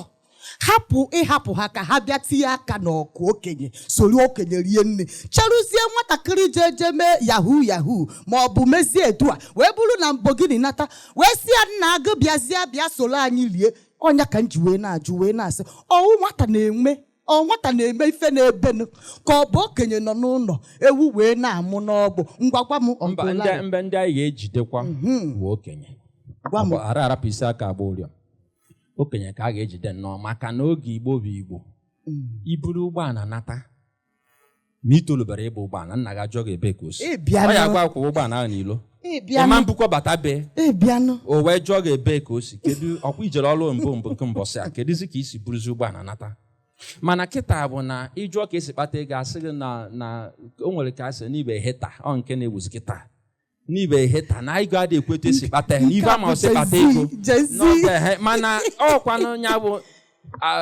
omume ọchara acha bute bụ ihe mebiri obodo anyị kpodo ihe isi n'ala o nwere ihe na-agwa ụmụaka mụnwa na-alụkwa na onye nwere ike maka ọlụ a bụrụ ọlụ anyị na-eche ka onye ọbụla kwadocha ana m ejegasị n'ụlọ akwụkwọ dị iche iche na-agwa ụmụaka okwu o nwere ihe na-agwa ha kama ị ga-egwu ojoro wee gafee na nne na akwụkwọ daa ọ na-nwukwe mgbe ụfọdụ ma nne na nna ma ndị akụja maka mgbe ụfọdụ ana m ekwe na PTA kpọta nne na fa n'ọlụ nsịfa na ọ bụrụ na nwatakịrị gwuo ojoro gafee na nne na akwụkwọ ojoro ahụ o gwuru wee ọlụ sinye nyanwa maka nne na akwụkwọ bụ ihe ya eji wee nene na itolukwọrọ isi na ịbụ ihe a na ịma ihe a ọ bụrụ na itolu ha ojesi na ịma ụbọchị ihe ahụ ga-eme ịnọ n'akụkọ nwoke a sị na ugwuru ọ kwụrụ nwa ya ụgwọ akwụkwọ neneri ejampụ kwụọ ụgwọ akwụkwọ eme sọtin megide ọ bụrụ dọkịta nwoke wee nwee ka o si yazie daa n'ọya eburu ya bịa n'ụlọ ọgwụ asị kelebe asị nọ nke nwa si biko si bupụ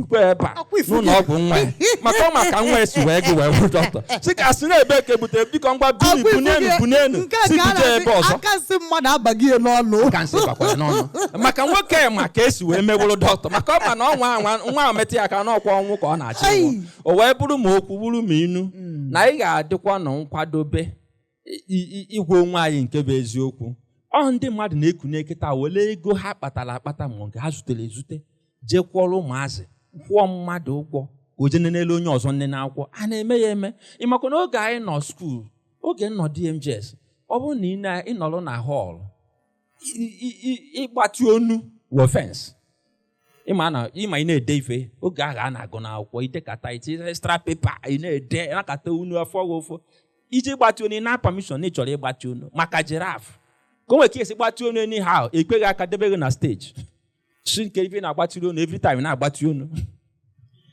oge ahụ ka akwụkwọ bụ akwụkwọ anyị ncha jere public school mụnwa jere mana kịtazi onwerozi onye na-ekwe eje maka anyị mebichara ya nne na nna sokwu mebi na-atụ ego nye onye nkụzi ka o zube nwa ya oshi keri ka mmadụ ya esi akụdị aka mmadụ na-eje egote igwe okwu laptọpụ gote fon nye nwa isi anya ji eche onye ya kụziri yahoo ịma na ọ na-eme kịta ajọ nwatakịrị kedu ọ na n'iru nne na nna esi na ọ na-arụ yahoo enwe nwaanyị nyelu testimoni n'ụlọ ụka ndị be anyị na-ewekwa n'iwu a na-akpọ ya comic relief o nyelu testimoni n'ụlọ ụka wesị ndị ụlọ ụka kenebelie Chineke na nwa ya nwoke jelu siti ụbọchị a na ogogo moto ego wee kalie ebe niile onye ọbụla na-awụ aka n'ụlọ ụka ewee jụọ nwaanyị wesị ya ekekpere ihe ọ na-alụ wee nweta ego o wee sị na o sogoro ibie na-apị ife a na-apị apị ibie na-apị ka ọ na-apị ka ọ na-apị ọ ka iwe na-aghọta na ọ dịsịa ka ọ na okenye amakwuhozi ihe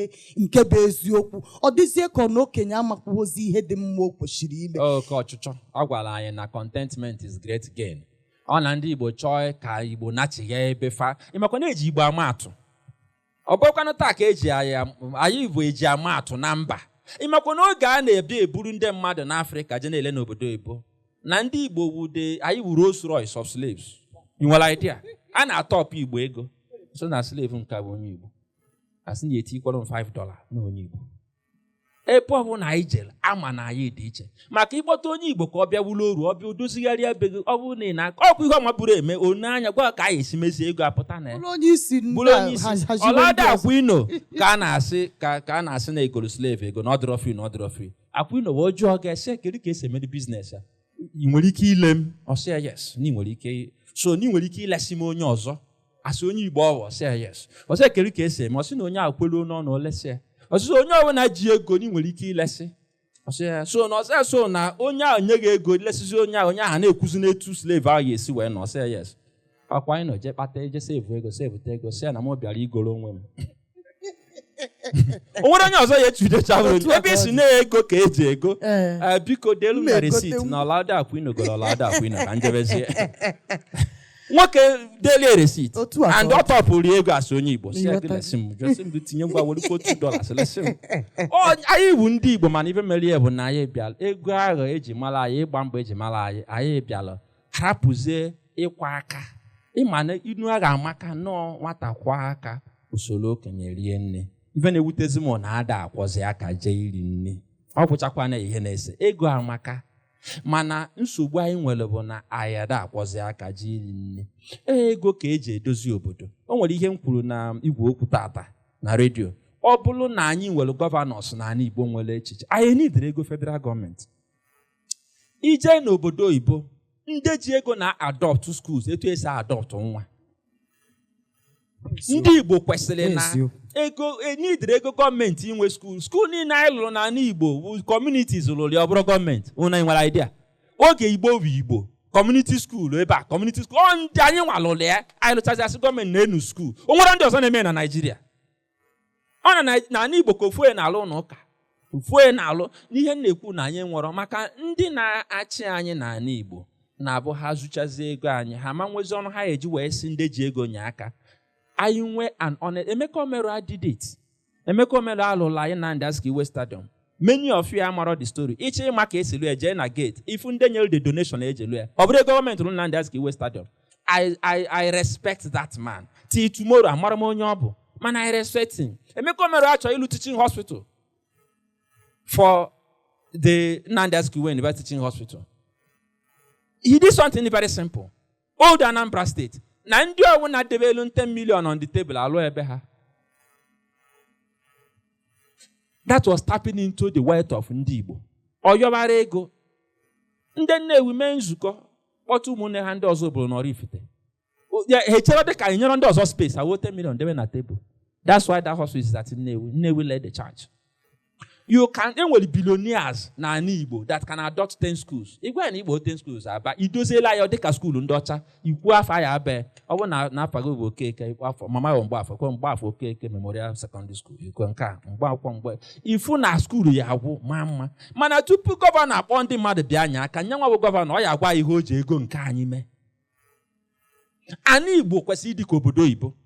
Ndị Igbo na-asị na ha ama ihe ekwetara m anyị ma ihe mana o nwe question m na-ajụ. Isi Benue na-abịa n'Igbo ịcross boundary Benue bata Enugu steeti nwere ihe dị iche ya afụ onwere isi Rivers na-abịa n'Igbo onwere ihe dị iche ị ga-afụ onwere ihe nji ekwu ya bụ na ana Igbo kwesịrị ịdị ka etu esi gwakwa anyị ka Dubai na Taiwan isi na Afrịka banye na Dubai na Taiwan ị ga-afụ n'ihe dị ise olileanya m bụ na a ga-elu steeti ga-abụ onye si ugwu Awụsa ma ebe ọ na nyala ụgbọala ebata ọjọọ kere ebe dị ha ọnọzikwa na Naịjirịa ọ ka Igbo kwesịrị ịdị ọnụ chekwa aka na-akụ ọfụma na-ada akwụ n'ụgwọ were akụ aka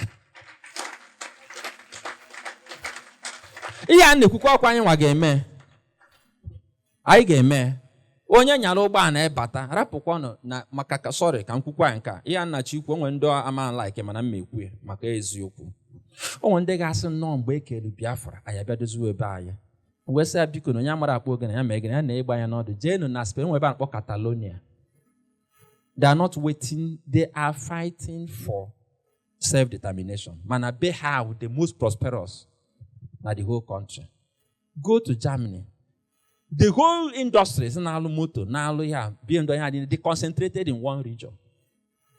That region actually part of Germany. It was you don't have to leave this place to prosper in this place. And when you prosper here, you can enhance your capacity to live if you want. Because kupurunu Uncle Larry aka na ihe that is mgbede nke a osogbu onwe ya. Uncle Larry anyị na-ekene gị. Daalụ. Okwugo ihe niile ka o si kwesịrị ịdị. Mana ama m na ebe a unu nọcha, ama m na ị nwelu ajụjụ ịchọrọ ịjụ ma ọ bụ ihe ịchọrọ itinye n'ihe anyị na-ekwu. A ga-eji igwe okwu wee gaghalịa. Enwere ihe ịchọrọ itinye ma ọ bụ wepụ ma ọ bụ jụọ ma ọ bụ ka ị mara amalụ ejụọ na nna anyị ukwu nọ ọ ga-enye aka wee zaa gị nya bụ ajụjụ. Daalụ. Ndewo. Biko obere ajụjụ nwere bụ afọ m bụ Maazị Richard Ndubuisi, esi m HRVC wee bịa ebe a. Ajụjụ nwere ịjụ bụ nke a: ọ gịnị kpatara anyị bịa ikwu okwu anyị were oyibo bido ya? Ọbụladị mgbe anyị si na anyị ga-asụ sọ Igbo, mana anyị bido ozugbo anyị na-etinye nke oyibo na ya. Ajụjụ nwere ịjụ. Ndewo. Ihe anyị ji asụ Igbo mgbe ụfọdụ bụ ka ndị mmadụ abụrụ ndị Igbo ghọtacha ihe anyị na-ekwu. Ọ dị mkpa ịfụ na anyị nakwa n'Igbo sụbakwa Igbo. Mana ihe a na-eme, ịma na nwere ndị na-akwadogasị ya, ma ndị Ford Foundation. Mgbe nchekwa ndị Ford Foundation ada anụ Igbo. Maka etu ị nọ kịta Richard, ọ na iweta ego maka nke Ford Foundation nakwa ha na ha nkwado ha na ha achọ ịkwụsị. Onwe ka isi wetala ihe dị ka $1 million si anyị gabazie n'iru, anyị na-asụzi sọ Igbo, nna anyị asụ Igbo. Anyị asụba n'Igbo, ịchọ ka anyị sụba sọsọ, ịchọkwuo ka anyị nwee ụlọ akwụkwọ na-akụzi Igbo, anyị akụziri Igbo. Mana ọ na onye na-eweta ego eji eme ife a na-eme, chọkwa ka ọ na-afụ ihe anyị na-eme na ọ da n'Igbo. Ị ya na-asụnye n'oyibo, onye nyere gị ego ewe na-aghọta na ihe ị na-ekwu na-adaba. Biko achọrọ m itinye nwa ntụpọ ihe n'ihe Uncle Larry kwu. Biko anyị ga na-echeta na enwere ụmụnne anyị ndị nọ na mba. Efolo ndị my mama say I be Igbo. Anyị ga na-achọ ka anyị karịa afọ alọ. Ụmụnne anyị nọkwa ebe juru eju. Mana m nwa na-ekwu maka ndị nọ na mba. Maka ndị papa na ebe a ha mara village ha. Ma ndị bịala anyị ọgọ, ma ndị anyị nụtara anụta na be anyị, anyị chọọ ka onye ọbụla na-agwọta ife anyị na-eme. Daalụ rinne. Mana ajụ gị amakakwa. Afọ m bụ Ọhagwu Frederick Chukwuka, esi m HRVC. O nwere ihe m nnọkọta nwa obere juo m anya. Ị ma na enyemaka a na-asị na mmadụ anaghị enyere ya bụ mmadụ nwanne na nwanne imekọrịta. Unu mana ọ banye ego na streeti. Ihe mere yesterday, ihe mere nna ọ na ebe m na-agafe, ofu onye isi na-aga n'etiti ụzọ, eji m ọgbatumtum na-aga. Mgbe m na-aga, ofu onye isi na-aga n'etiti ụzọ, ndị mmadụ ju ebe mba ahịa, ndị mmadụ jupụta n'ụzọ. Onwe onye na-atinyere onye aka. Mụ na onwe m ọfọ nwa obere ka m jam onye m fụta na onye a bụkwa onye isi. M kwụrụ, mụ na nkwa ebu m ibu, onwe ihe m bụ jide meshina na-asị obere nwa nọ n'akụkụ, biko dupụ na onye na-afụ ụzọ. Ụta nka ndị ọzọ niile na-esi, onwe onye nyedịrị onye ha aka. Ma ọ bụ na m gbara breki, ya duru onye ahụ dupụta n'ụzọ. Afụgo m ọtụtụ ihe n'ụzọ dị iche iche. Ka ihe butere na ndị Igbo anaghị enyeziri ibe ha aka. Anyị na-akọ mgba na anyị na-achụ ego, ọ ya ebutere ya.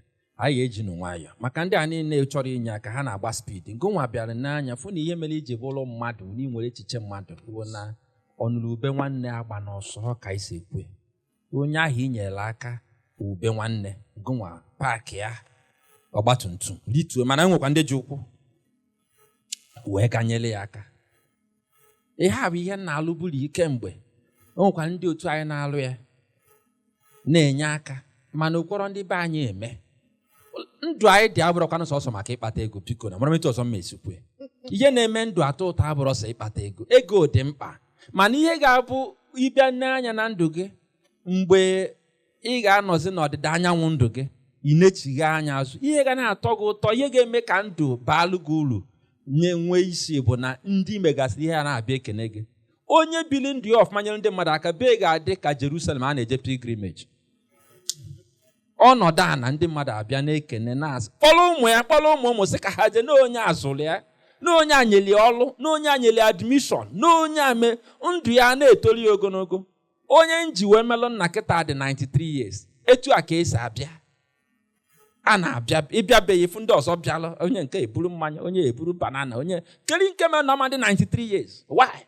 Maka ọ dakụ mgba na ịnwụ arụ na-anwụ everybody agbakọtasị na nwere ebe ọ na-aga na ịchọ ka ị nọkwuo. Mana onye dị wicked, obere arụrụ ya ndị mmadụ asị anya nwụọ ka anyị nwee space. N'ote na onye mere ndị mmadụ ife.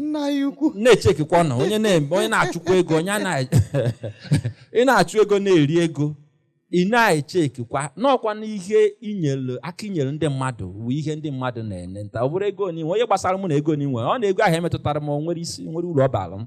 Otu a ka ọ dị. Ndewo. Ṅụọ biri no mbụ Ugoji Chinedum Ifeanyị. Na-agafe fụ nnọọ mmanụ ndị Igbo n'ebe a. Ọ na-adị m ụtọ efu ebe ndị Igbo ibe m nọ. Ọnwụnwa Abia steeti. Njụ onye a na-eme ebe a mfụ ya sị ka m bịa nọ n'oge ekwe ndị Igbo ibe m. So onye ma the last speaker kwuru, sorry, ndị Igbo kwuru ma eti English, ọ na-adị ka o zuru oke. Unu gbaghara anyị. Ọ dị ka onye anyị ritere na anyị ṅụtara ya n'ara.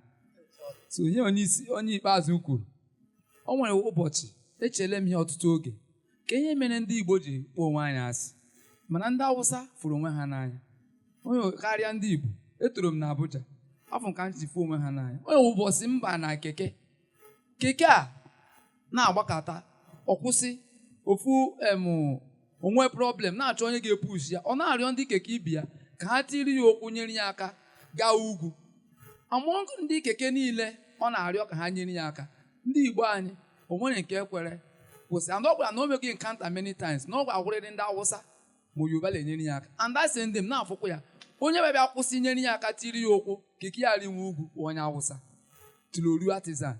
Ihe ewute m masị nwaanyị ndị Igbo ji kpọọ onwe anyị asị. Anyị na-achọ ka Biafra land bịa, ọ bịa otu ka ọ ga-eji wee nọgide. Biko ka anyị tinye ọnụ n'okwu a ka anyị fụ na onwe anyị n'anya. Eziokwu, ọ na-ewute m. Igbo birikwenụ. Ịma nke a ifo na-abịa obi ajụọ m oyi. Ọ jụrụ oyi ahụ. Na anyị kpọrọ onwe anyị asị. Ihe mere na adị enyere onwe anyị ka masịkwa na anyị kpọrọ onwe anyị maka ịkpọ asị nwere ka ọ dị masịkwa na ndị kpọrọ ibe ha asị. Mana ya dị ịma nwere ihe m kwuru anyị na-achụ ego. Unu anaghọtacha ihe a na-ekwu. Mana ịnọdụ a na-achị ya ịfụ na onye Igbo na-akụ mgbanọ na-achụ ego. Oge ahụ esiri ya bịa nye aka kwaba keke mmadụ, taịm ọ eji wee chụ pasenja gbana na bọs stọpụ nke ọzọ dị ndụ jee bute mmadụ. Oche na mmadụ na-aba ahụ ya ebute ka eji kpata ego dị n'ụwa. Ọ bụrụ na anyị chọọ ka obodo anyị dị mma, ka anyị welu uche, akọ na uche wee na-achụ ego. Ndị Igbo kpatakwala ego n'oge gara aga. Ime ihe na-ewute m bụ nnọọ kịta anyị na-achụzi ego, anyị ji iwe achụ ego ka anyị enwere ọzọ ego. Ọkwụnụ ma na onye Igbo the richest man in Africa before. Ụna ama onye Sọdụmegwu Ojukwu. Kịta ọ na-achụgharịzi ego ne ka ụnụ kpatazi. Onye Igbo wụ richest man in Nigeria mepụkwa Africa. So ihe nji ekwu ya bụ na ịchụ ego abụrụ ọ bụrụ ihe ị na-eme n'ike na na-achụ ego na-agbakiri ya na. Mgbe ụfọdụ o nwere ihe nnetego n'ihe dịka ịchụ ego a. Ndị kacha enwe ego abụrụ na ọha kacha nwe uche na ọha kacha agba mbọ. Ọ ndị na-anọ mgbe ụfọdụ ha ewolu nwayọọ kpọkọta ndị ka ha mara ihe, ha na-enwe obi umeala. Kpọkọta ndị ka ha mara ihe ya enyere ha aka. Ọdụmegwu Ojukwu unu kwuru kere ihe ọ gụrụ n'akwụkwọ ọgụdụrụ ka onye, mana ọ bụ the richest man in Africa. Onye bụ driver ebe Ekenedichukwu ka m gbazi unu okwu n'eze bidoro the biggest farm na South East akpọrọ Austin Farms. Prọfesọ na Nsụka ka na-alụ ọrụ, prọfesọ ka na-alụ ọrụ resign ojelụbala onye ejero secondary school ọrụ. What does it tell you? So ihe nji ekwu ihe bụ na anyị na-achụ ego ka anyị ghọta na ihe abụrụ just ihe ị ga-eme. Anyị ọ bụrụ sọsọ, ọ bụrụ ịkpọ asị, anyị nwere mpakori nne kịta. We are proud people also. And it doesn't get anybody anywhere. Anyị ada atụzi alụ, anyị ada ajụzi mmadụ ka ka esi mee ha. Onye iji inye onye Igbo kpatara ego advice, ọ jụghị ego ole ka ị nwere, ị na-enye advice, ị nwere ego, na ọ na-ema ihe why na gị wee nwere ego. And that is why their businesses are limited. I'm telling you, go to the stock exchange. Business unu need na stock exchange. Unu na-emenwu partnership.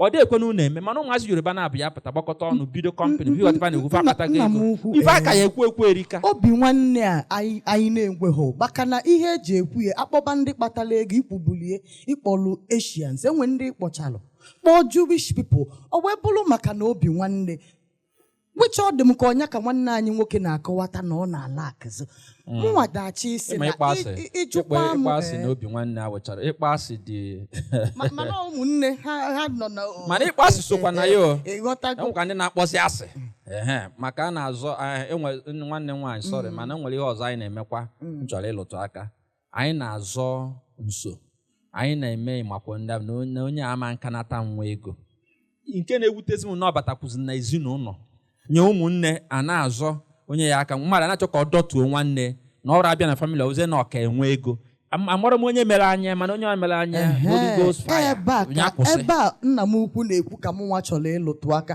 anya nna afụ ya mụnwa bodolie ndị ụka anya m na-edelie ebodolu m ya ụka ndị ọcha wetara anyị bụ ife kpatala oke n'ala Igbo anyị bido nechataba onwe anyị kamgbe ụka bịalụ na otu a ka mmụnwa si wee fụ ya maka na onye na-enweghị ife ndị ọcha kpọrọ self identity anyị enwebego ife a na-akpọ identity crisis onye asị na ọnya onye asị na ọ bụghị ya anyị akpọba onwe anyị asị afọ anyị ekwepụghị anyị aza asụsụ anyị ekwepụghị anyị asụ nri anyị ekweghị anyị olili ọ dịzịa ka anyị chọrọ ịbụ ndị ọzọ ọ dị ka anyị chọrọ ị na-emebe ka ndị ọzọ so mụnwa na-asị na ọ bụrụ na anyị ga-ewechiyata ịfụnanya nke onwe asọdụm gị fụ nwanne gị maka na mụnwa ma na onye fụrụ onwe ya n'anya na-enwe nke o ya enye nwanne ya oyibo si you cannot pour from an empty cup ịghọtago nya ama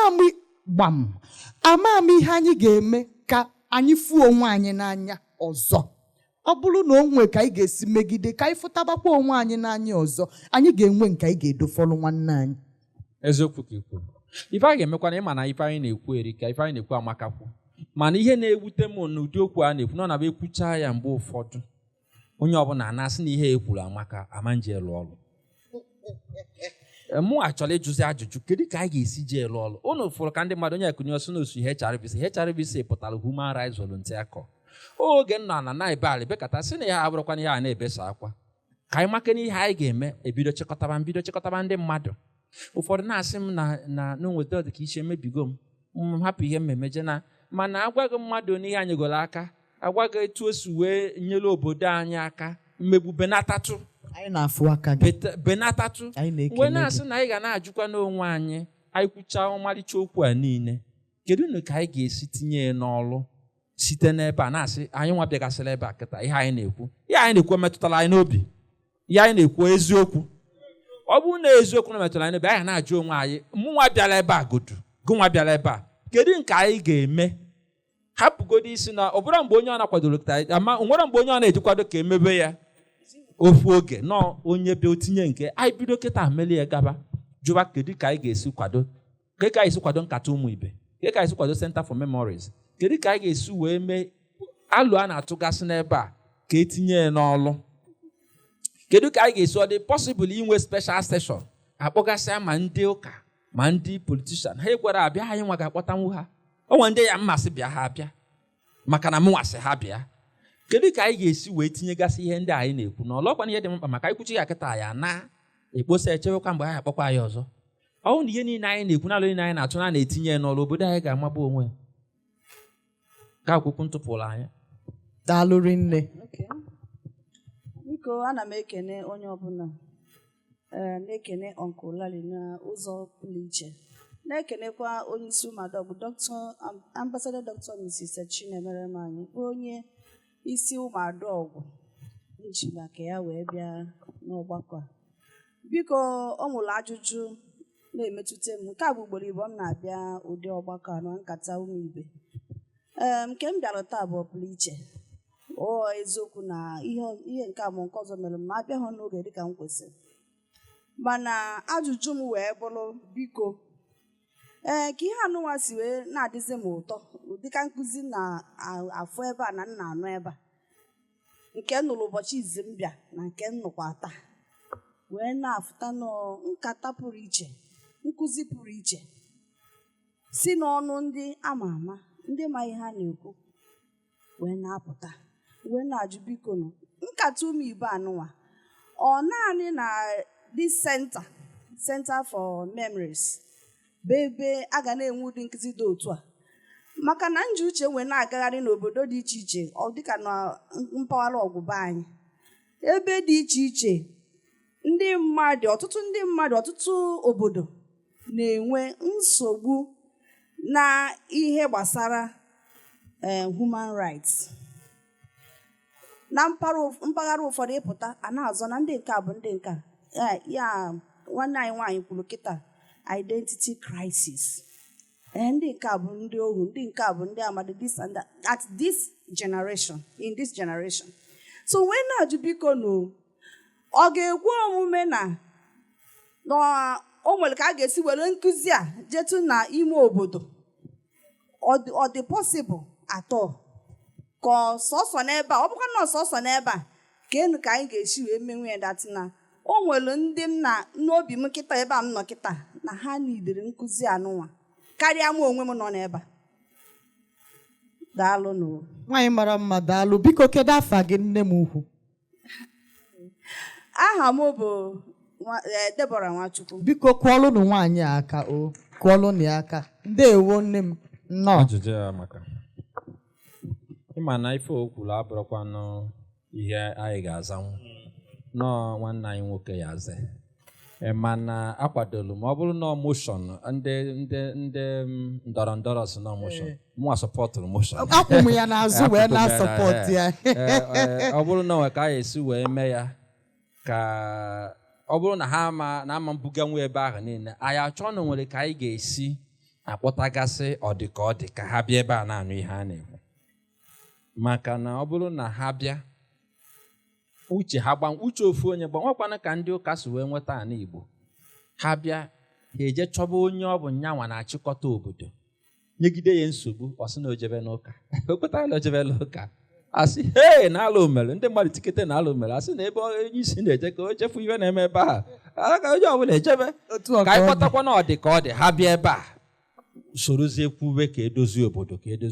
ka akwụsị nka ifu na ga-eme ya mana ndị Center for Memories na-agbane ọzọ anyị nwa itinyezi uchu onwe ndị na-ekwunyesị anyị si HRVC ọ mmadụ si ha bịanụ ka anyị bịa donye ukwu na ihe ndị Center for Memories amaka ọ dị ka ihe anyị nwa na-emekwa anyị wee na-asị na isi etu ahụ kpọọ ụkọchukwu anyị kpọọ ụmụnne anyị kpọọ ndị anyị na ha na-azụ ahịa kpọọ ndị agbata obi anyị ebe a ama nrute mmadụ ọ bụrụ ọsọsọ isendere ha flaya na fonu iwere ọnụ o nwegasị ndị bịara ebe ọmụnwa gwara ndị enyi m sị ha bịa ọ bụrụ maka na ọmụnwa na-egwegwe ha bịa etu a ka mmadụ si kpọọ m agwara m ya sị na onye na-alụ ọrụ n'ọba redio nyegidere m nsogbu m sị ka njere ana ya atọbazie m ụtọ nọrọ ana m eche anyị na-agwanụ ndị mmadụ onye fụ ihe dị mma anya ma ege na-egosi nwanne ya gị nwa kọwala ihe ị mụtara na etu o si metụta gị ịgwa mmadụ 10 mmadụ 3 bịa ifu na ije ebido na Nna anyị ukwu, our own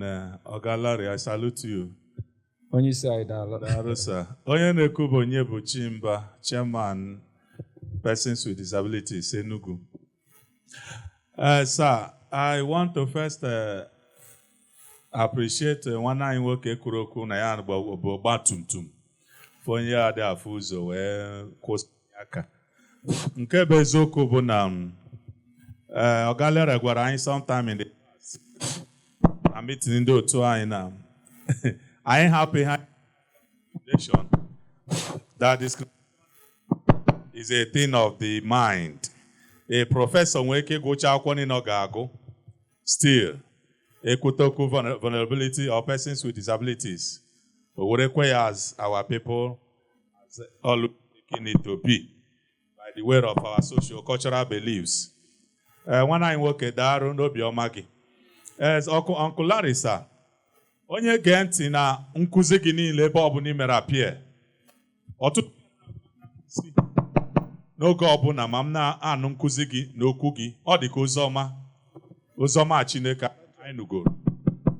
Mana ihe na-agbata m n'isi karịchaa bụ ebe ọ bụ na naanị gị na-ezi ozi a naanị gị dị ka ọ ga-asị na enwekebeghị ndị gị na ha kụ na-ekwu okwu a ka ọ ga-esi zụọ ọha na eze na-ajụ ịsasị ọ bụ na-emegide ha ruo mgbe oge ruo mgbe ike ga-agụ gị mgbe nka bịara maọbụ achọọ gị echi ma afọrọ gị mmadụ ole ka anyị nwere n'Enugu, Anambra, Abia, Imo and the other places gaa kọntinu ọrụ a ma chọọ gị taa dịka Jizọs rụrụ nke ya.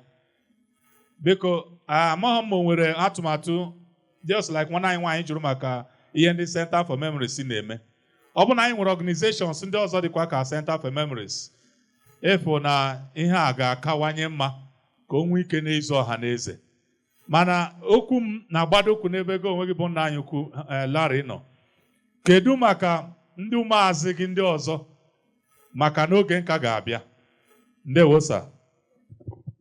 Daalụ nne, okwu ga maka mana nke mbụ na oge ọ na-achọrọ m a ga-afụ m nwere ebe m na-eje. Nke abụọ bụ na mma alụgidere alụka ya nka kago dịkọrọ mara alụkwa ya. Mana nke ịtọ bụ na-achọrọ ndị ụmụazụ. Ihe Jizọs mere na ọ kpọrọ ndị ụmụazụ, ọ ịkpọ ha achọghị esolu gị, ha chọrọ ha arapụ. Ana m alụgo m ọlụ a. Ọ bụrụ nke m na-alụ tupu onwe afa. Alụgo m ọlụ a 17 years. Ya ịlụ ya with na-alụ ya ọbụla ọlụ. Mana ọ nachiekwana ihe a na-ekwu. Akwụkwọ nsọ sịrị na the biggest problem anyị nwere bụ the lure of money, the cares of the world and the lure of money. Itu ansikwe. Ọ bụrụ na ndị mmadụ enwere ike iso m mụta ihe m na-ekwu na etu nsi ekwe na etu nsi eme ya. Mana o nwere ihe a na-akpọ training, nwee a na-akpọ discipleship. Ịma mmụta nwa ihe ị ga-amụta as a disciple from training, ọ dịrọ possible. Onye chọrọ ịbụ disciple, olo na ọ ga-arapụ ihe niile ọ ga-eme soro oge. Ndị Igbo achọrọ ịrapụ ihe ha na-eme soro onye ọbụla. Mana enwe ka isi kpata nnukwu ego, onwe onye nyere human rights $1 million kịta, ifu ndị ga-eso m ga-aka nkụ. Maka ha bịa n'iru ọfịs ha fụcha Hilux ọfụ, Hilux. Ha fụcha Toyota Corolla, ekwuo na ị na-alụ nke ebunye gị moto nke a, ijebezi ọgwụ a na-ekwu jebe. Ndị mmadụ abịa. Anyị adịbọrọ dị ịkwọ n'aka, a sị na akwa aka esoro okenye rie nne. Ana m achọkwa ndị ya eso m, ọ bụrụ na ị chọrọ iso m, anọ m ya. Onye ọzọ n'ebe a chọrọ iso, anọ m ya. Mana m akpụnụ mmadụ akpụ. Ka m gwazi unu nke bụ eziokwu. O nwere ndị kpọrọ m oku sị m bịa na ana Yoruba. Bịa nọlụ. Ndị Yoruba nwe nke bụ korode, nwe nke bụ ụmụaka. Ihe a na-ekwu na-eme ebe ara 20 gara aga, 20 years ago. Ha na-eme m ka nnukwu ụkọchukwu na-akpọ GO. Oge ndị Igbo aghọtara na m bụ mmadụ. Mbịa Lagos abịa bulu n'airport. Nke a na-akpọ korode na-eji moto nwanne nwoke ebuga m ebe ọbụla m na-aga free of charge. Ha nakata bido ịgbara m ụgbọelu, m na-abịa Lagos every month. Ndị Yoruba. Nke a m nụnụ na ebe a kịta. O nwere ndị nyere m ụlọ free na Abuja, sị m bịa nọrọ na Abuja. Ụlọ dị furnished.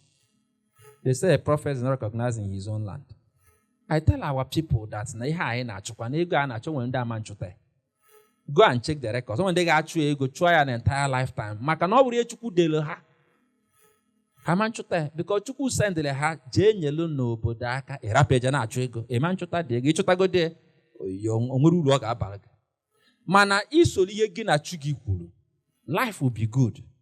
Ego ama nkọkwu gị.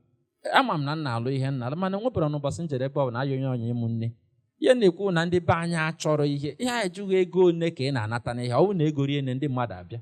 Ha bụrụ na ihe ego. Mana ime ya ọfụma, your needs will be met.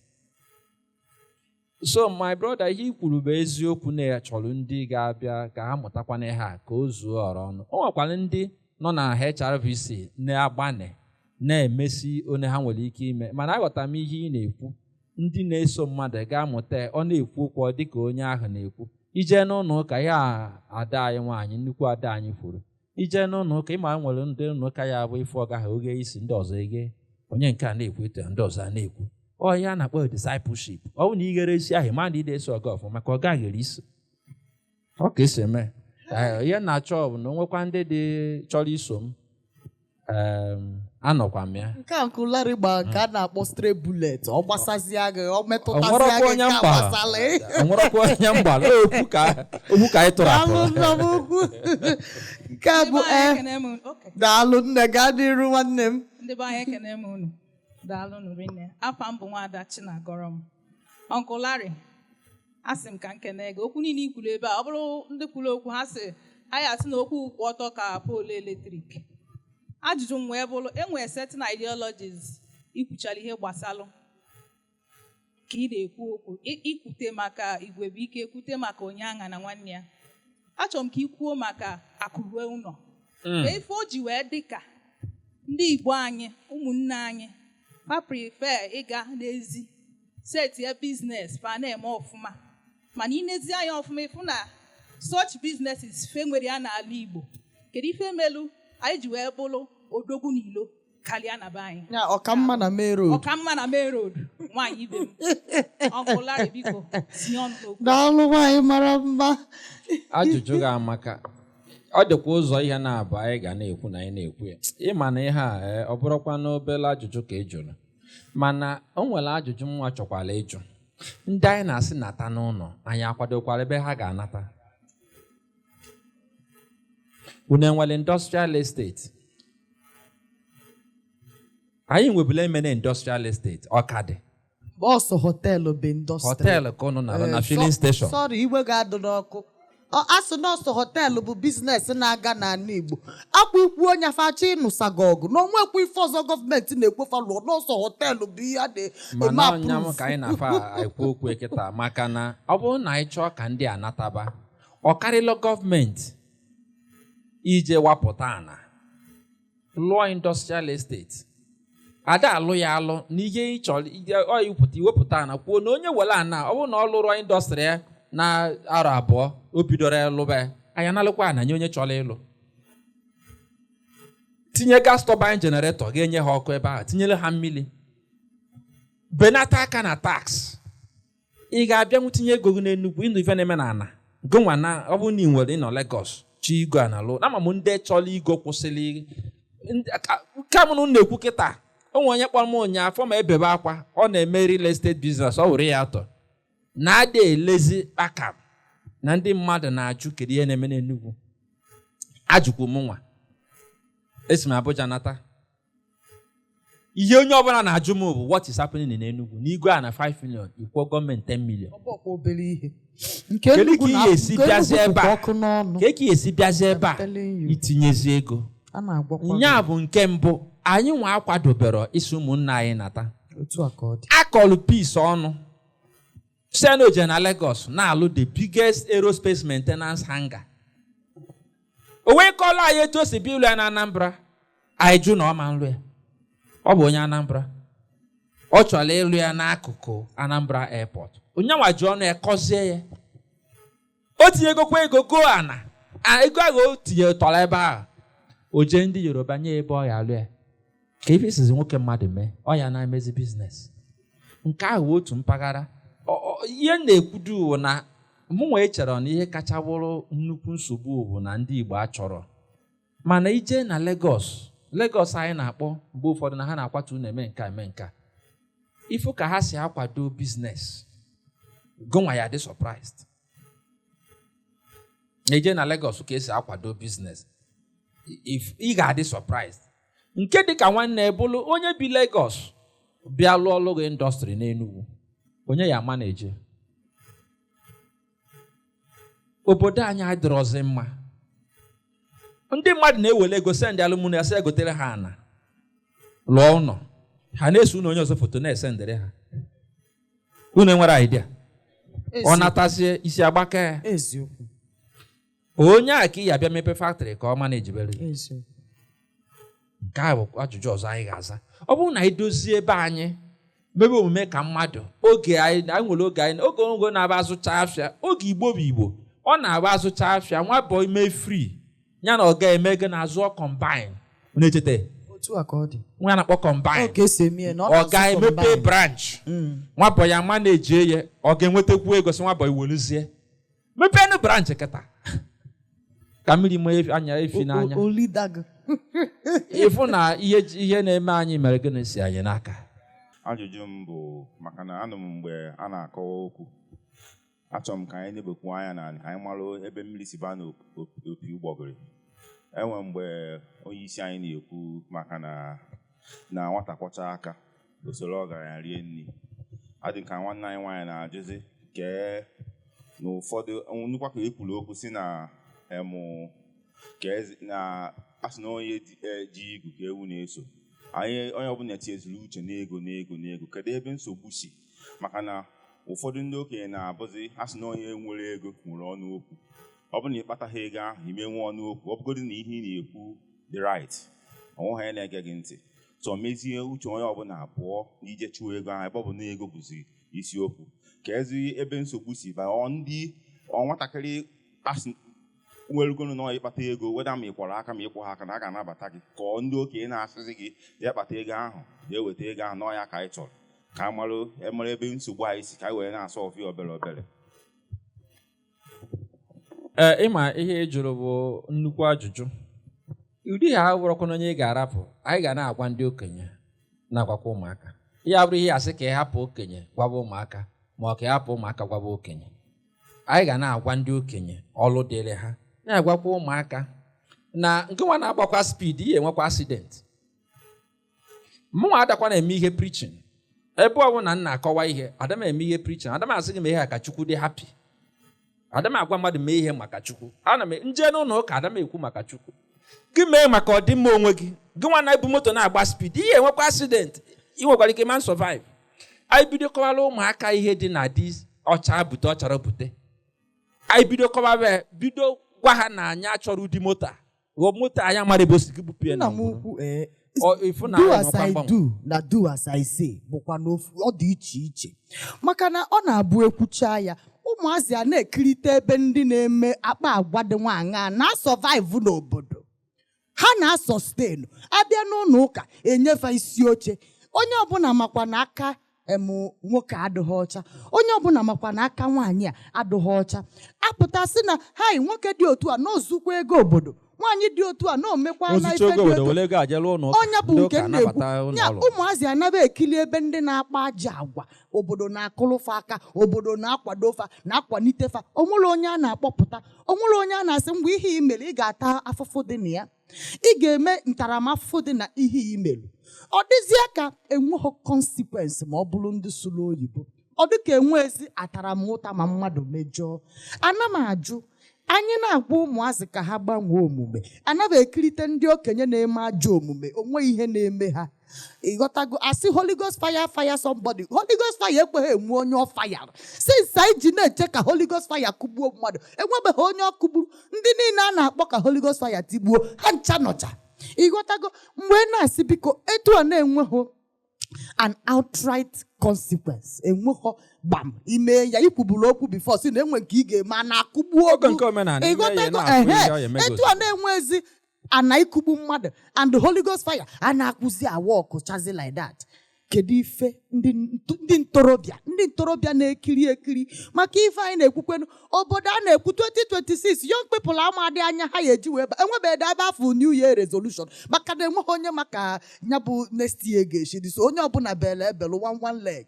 So ife ji ekwulu bụ biko maka ndị ntorobịa na-ekiri nye anyị ndụmọdụ, gwa anyị ife anyị ga-eme.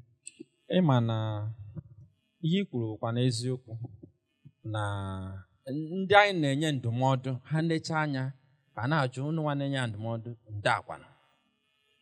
Mana ọnya ka m ji ekwuru m mbụ si na a na-ekwu a na-emepụta ya n'omume. O nwerekwanụ mgbe onye ọbụla ga-eji pụta mebe ezigbo ihe. Center for Memories wepụtara anyị Nkata Umu Ibe. Anyị kpaba nkata. Anyị si na ịkpa nkata eme gị anyị emebe ezigbo omume. O nwere ihe nkwusi onye ọ na-abịara ebe a nyado onwe ya aka na ntị, tie onwe ya aka n'obi si na site tata gaba na nyanwa ga na-emepụtagodo ihe ndị anyị na-ekwu. Ifu ebe a na-eto onye oshi ma onye ama butere ego eso na wee to ya o weta ego sisi kee kwuo na ide ya na-agwa gị bụ ihe mụnwa na-eme ka ikenye m na mụnwa ada eke gị bịa meelu m kampen ada m eme ngwonu m de ndọrọ ndọrọ bịagoro gwa m ka enye m ezigbo ego m were onu ma m ji eri ede bịa kwuo sị na ma mara onye ewu ịwụzikwanụ m n'ala na m ada ekwu ọ bụrụ na m amara ihe mana ọ bụrụ na m na-eme ihe ndị ahụ na-anara ego na-etinye n'akpa m ọ bụrụ etu onu m si ada tata ka ọ ga-esi ada na-egbu ana m eze maka o nwere ndị ga-amagasị ebe m megasị ihe m ekwesịrị ime o nwere ide ya anụ ka m na-ekwu si kwado ajọ mmadụ mmekwu ụdị okwu a m na-ekwu ọ bụrụ na anyị bido ebe anyị nọ bido n'ebe anyị nwere ikike ebe anyị nwere ihe ndị oyibo na-akpọ influence bidogodu n'onwe gị bido n'ezinụlọ gị bido n'ebe ị nwere influence merie o nwere ihe m chọrọ ka anyị kọrekt ya biko nu buru na ihe a n'uche onye nụrụ ihe ọzọ ya nụ nke a gee ntị ọfụma ofu ihe anyị na-eche abụrụ eziokwu bụ na onye ọbụla kwadotezi anyị dozie obodo anyị ọ bụrụ eziokwu onye ziri anyị ọlụ si anyị jebe ọlụ ndị ụka sịrị dat na anyị bụ the salt of the earth oge o kwurie ọma na ịchọ isi ite rice ije mechere nwa salt mkpịsị aka na-abụ wunye n'ite rice ọ gbanwee testi rice ọ bụrụ otu ite salt ka a na-etinye n'otu ite rice ọ pinch of salt ihe na-agwụ na ọ bụrụ na anyị nwakwado ịwụ salt na ndị na-ebe a bụ pinch of salt ga-echenji Enugu nsogbu anyị nwere na ya bụrụ salt ọ bụrụ na anyị kweta anyị ncha na ebe a kịta awụrụ salt anyị ga-echenji Enugu n'oge adịrị anya maka Kraịst nwụrụ mmadụ 12 ọ nwụchara mmadụ 12 drọpụ ha n'ụwa ha chenji the whole world 12 anyị karịrị 12 onye anyị dị kịta anyị nwụrụ anyị tụnye anyị n'Enugu na anyị wụrụ salt Enugu ga-agbanwe mana the question anyị achọrọ ịbụ salt ka m gwakwa na ihe ọzọkwa unu na-atụ egwu si na this man na amara na nwere ndị kwa na azụ o ji ekwu okwu etu o si ekwu okwu na m abụrụ larị na m achọrọ nsogbu nya gosiri na abụrụ salt maka ije na-etu salt ra na-etu rice ra efu na salt kwesịrị ịda atụ rice egwu mana ọ na-aba anwụrụ salt na rice ọ gbanwee etu ọ dajụ ka ekera ịnwụrụ salt tii na beans ọ gbanwee beans ya ma gbanwee ya atụzi n'egwu na ọ bụrụ anya na ikwete na ya bụ salt ihe nji agwa na ihe a na-ekwu bụ ka anyị ghara echezina ka onye ọbụla bịa kwekọta na anyị ga-edozi obodo dozibegodo ebe ị nọ ọnya ka ndị Center for Memories na-emewe kpọta anyị ebe a ọ na ha chebe ka anyị ncha anyị na-ekwete amame nzukọ a amamkpa nkata ihe na-agwa unu biko nu onye mara ebe ọ nọ ya bido ebe ahụ doziwe bido n'ebe ibi na-awachi ịwachiche ebe ibi onye nke awachi onye awachi anakọta afụ na ya awachie n'ebe niile biko kụpụrụ na Nkolari aka o kụpụrụ na ya aka ụmụnne m na ụmụnna m daalụ nụrụ nne ana m ekene unu nke ukwuu unu agbani ya na hapụ ihe niile unu kwesịrị ime wee bịa ebe a ka anyị kpaa oke nkata dị ebube dị iche nkata na-eweta mgbanwe ya bụ mgbanwe ga-ebidokwanụ na mụ na gị na-abụ afa m bụ Nneọma ka awele meelu gị na ndụ gị ya gaziere gị nwanne m ise daalụ nnukwu Ala Ìgbò anyị na-ekene Maazị Larry Tobechukwu Oguego maka okwu nke ọ gwara anyị na mgbede a okwuchukwu ka i kwuru ife a okwuchukwu ka i kwuru anyị na-ekene gị ebe ọ dị ukwuu na-ekenekwu nwanne anyị nwaanyị Nwada Mavis Nneọma ka o si wee nyere anyị aka wee tụpịa okwu a o wee bakwa nne ọfụma a sị na ntị ga-anụ ya bụrụ na ọra ka okpu ata anyị na-ekene unu na-abụri nne so inyere m aka wee mee ozi ya nụwa nwaadị Fọmasị m zie ka m na-akpọnite Mr. Oma Uche Gabriel biko ebe ọ bụla ị nọ mgbe ọsọ Mr. Uche Gabriel GM Solid FM anyị na-eme ritual na Center for Memories. At the end of every Nkata session our partners will come to say thank you to both our speakers and our moderator.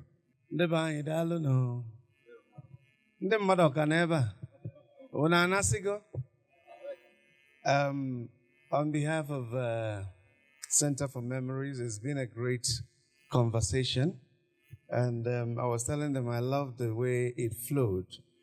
Even asuli botarin, I will be fine as we, but no, because colony I cannot do a fella. Up whenever he has na one beef, I can ever. Unade wenite kwonu unu na-emezi ka biko kwọlụnụ n'ofu n'ime unu aka adịrọ fele So on behalf of Center for Memories, Nebini Norton, Ojimobi Mnine Kenegi.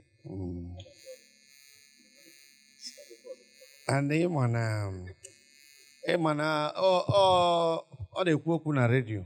So ọ bụ na mfu ndị na-ekwu okwu na redio kwulu okwu ọfụma, ọ na-adị m ụtọ. Ọ bụrụ so Igbo anyị na-asụkwa Igbo. Biko ka anyị kwụọla ya n'aka. Daalụ rinne. Thank you, my senior. My senior, Defa. Thank you, sir. Mba na, hi. Ịma na oge asị John the Baptist in the Eruroimenka, but I had a conversation with him yesterday on radio. It's like pre-Nkata. I just in a pre-Nkata. Yes, and it was something else. It was explosive. Amaram gange sikenia. Ogo bido kubo human rights. Ofodo n'ime anyị kapelampe. Aka yi pants 7 colors kana agbaghalị n'iru. From the days of Cosmo, obidolo kube ya boku. So anyị na-ekene gị. Ịbụrụkwa na obele mmadụ nọ na onwere ume ana, but abụrụ obele mmadụ. And ịma na ekwube ndị Igbo ji eje, mmadụ ka eji aba. So we want to thank you. We want to thank you for not just today. We want to thank you for before now and today. Your lecture. I'm not saying we can put it HFO. Man, I can elegate because I want to be excited because I call it. So, on behalf of Center for Memories, okay, Tiana can. Oh no, got it heavy. This is Ala Ìgbò, our distinguished speaker for this month's series. Dalorinne. I think I want to also thank Center for Memories and the Ford Foundation. This is different, actually. I've received a whole lot of play, but this is very different, very unique. And Ndụ Mmiri na-eme for Fuma. You are doing a fantastic job. In our love. Asụsụ Igbo nwere ihe fantastic.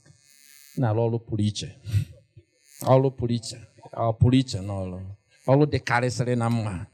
Ị na-alụ. Jisie ike. Kọlụ na aka. Maka ụdị ọrụ ọ na-alụ abụrụkwa ụdị ọrụ ndị Igbo chọrọ ịlụ. Anyị chọrọ ịda atụ kọntena na-azụ afịa na-ebute nnukwu ego. Mana nyanwa na ebe a na-ahazi obodo. Ọ bụrụ na ọ haziri ọkwa ihe a mụnwa ma m bịa ebe a maka ndị na-asị na m na-agbani na m na-eme ọfụma. Ọ bụrụ na nyanwa akpọrọ m ma bịa. Kenelu nụmịa. Biko.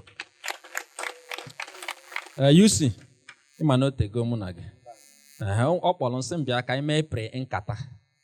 Ihe ndelie na WhatsApp message asị m, you know I can't say no to you.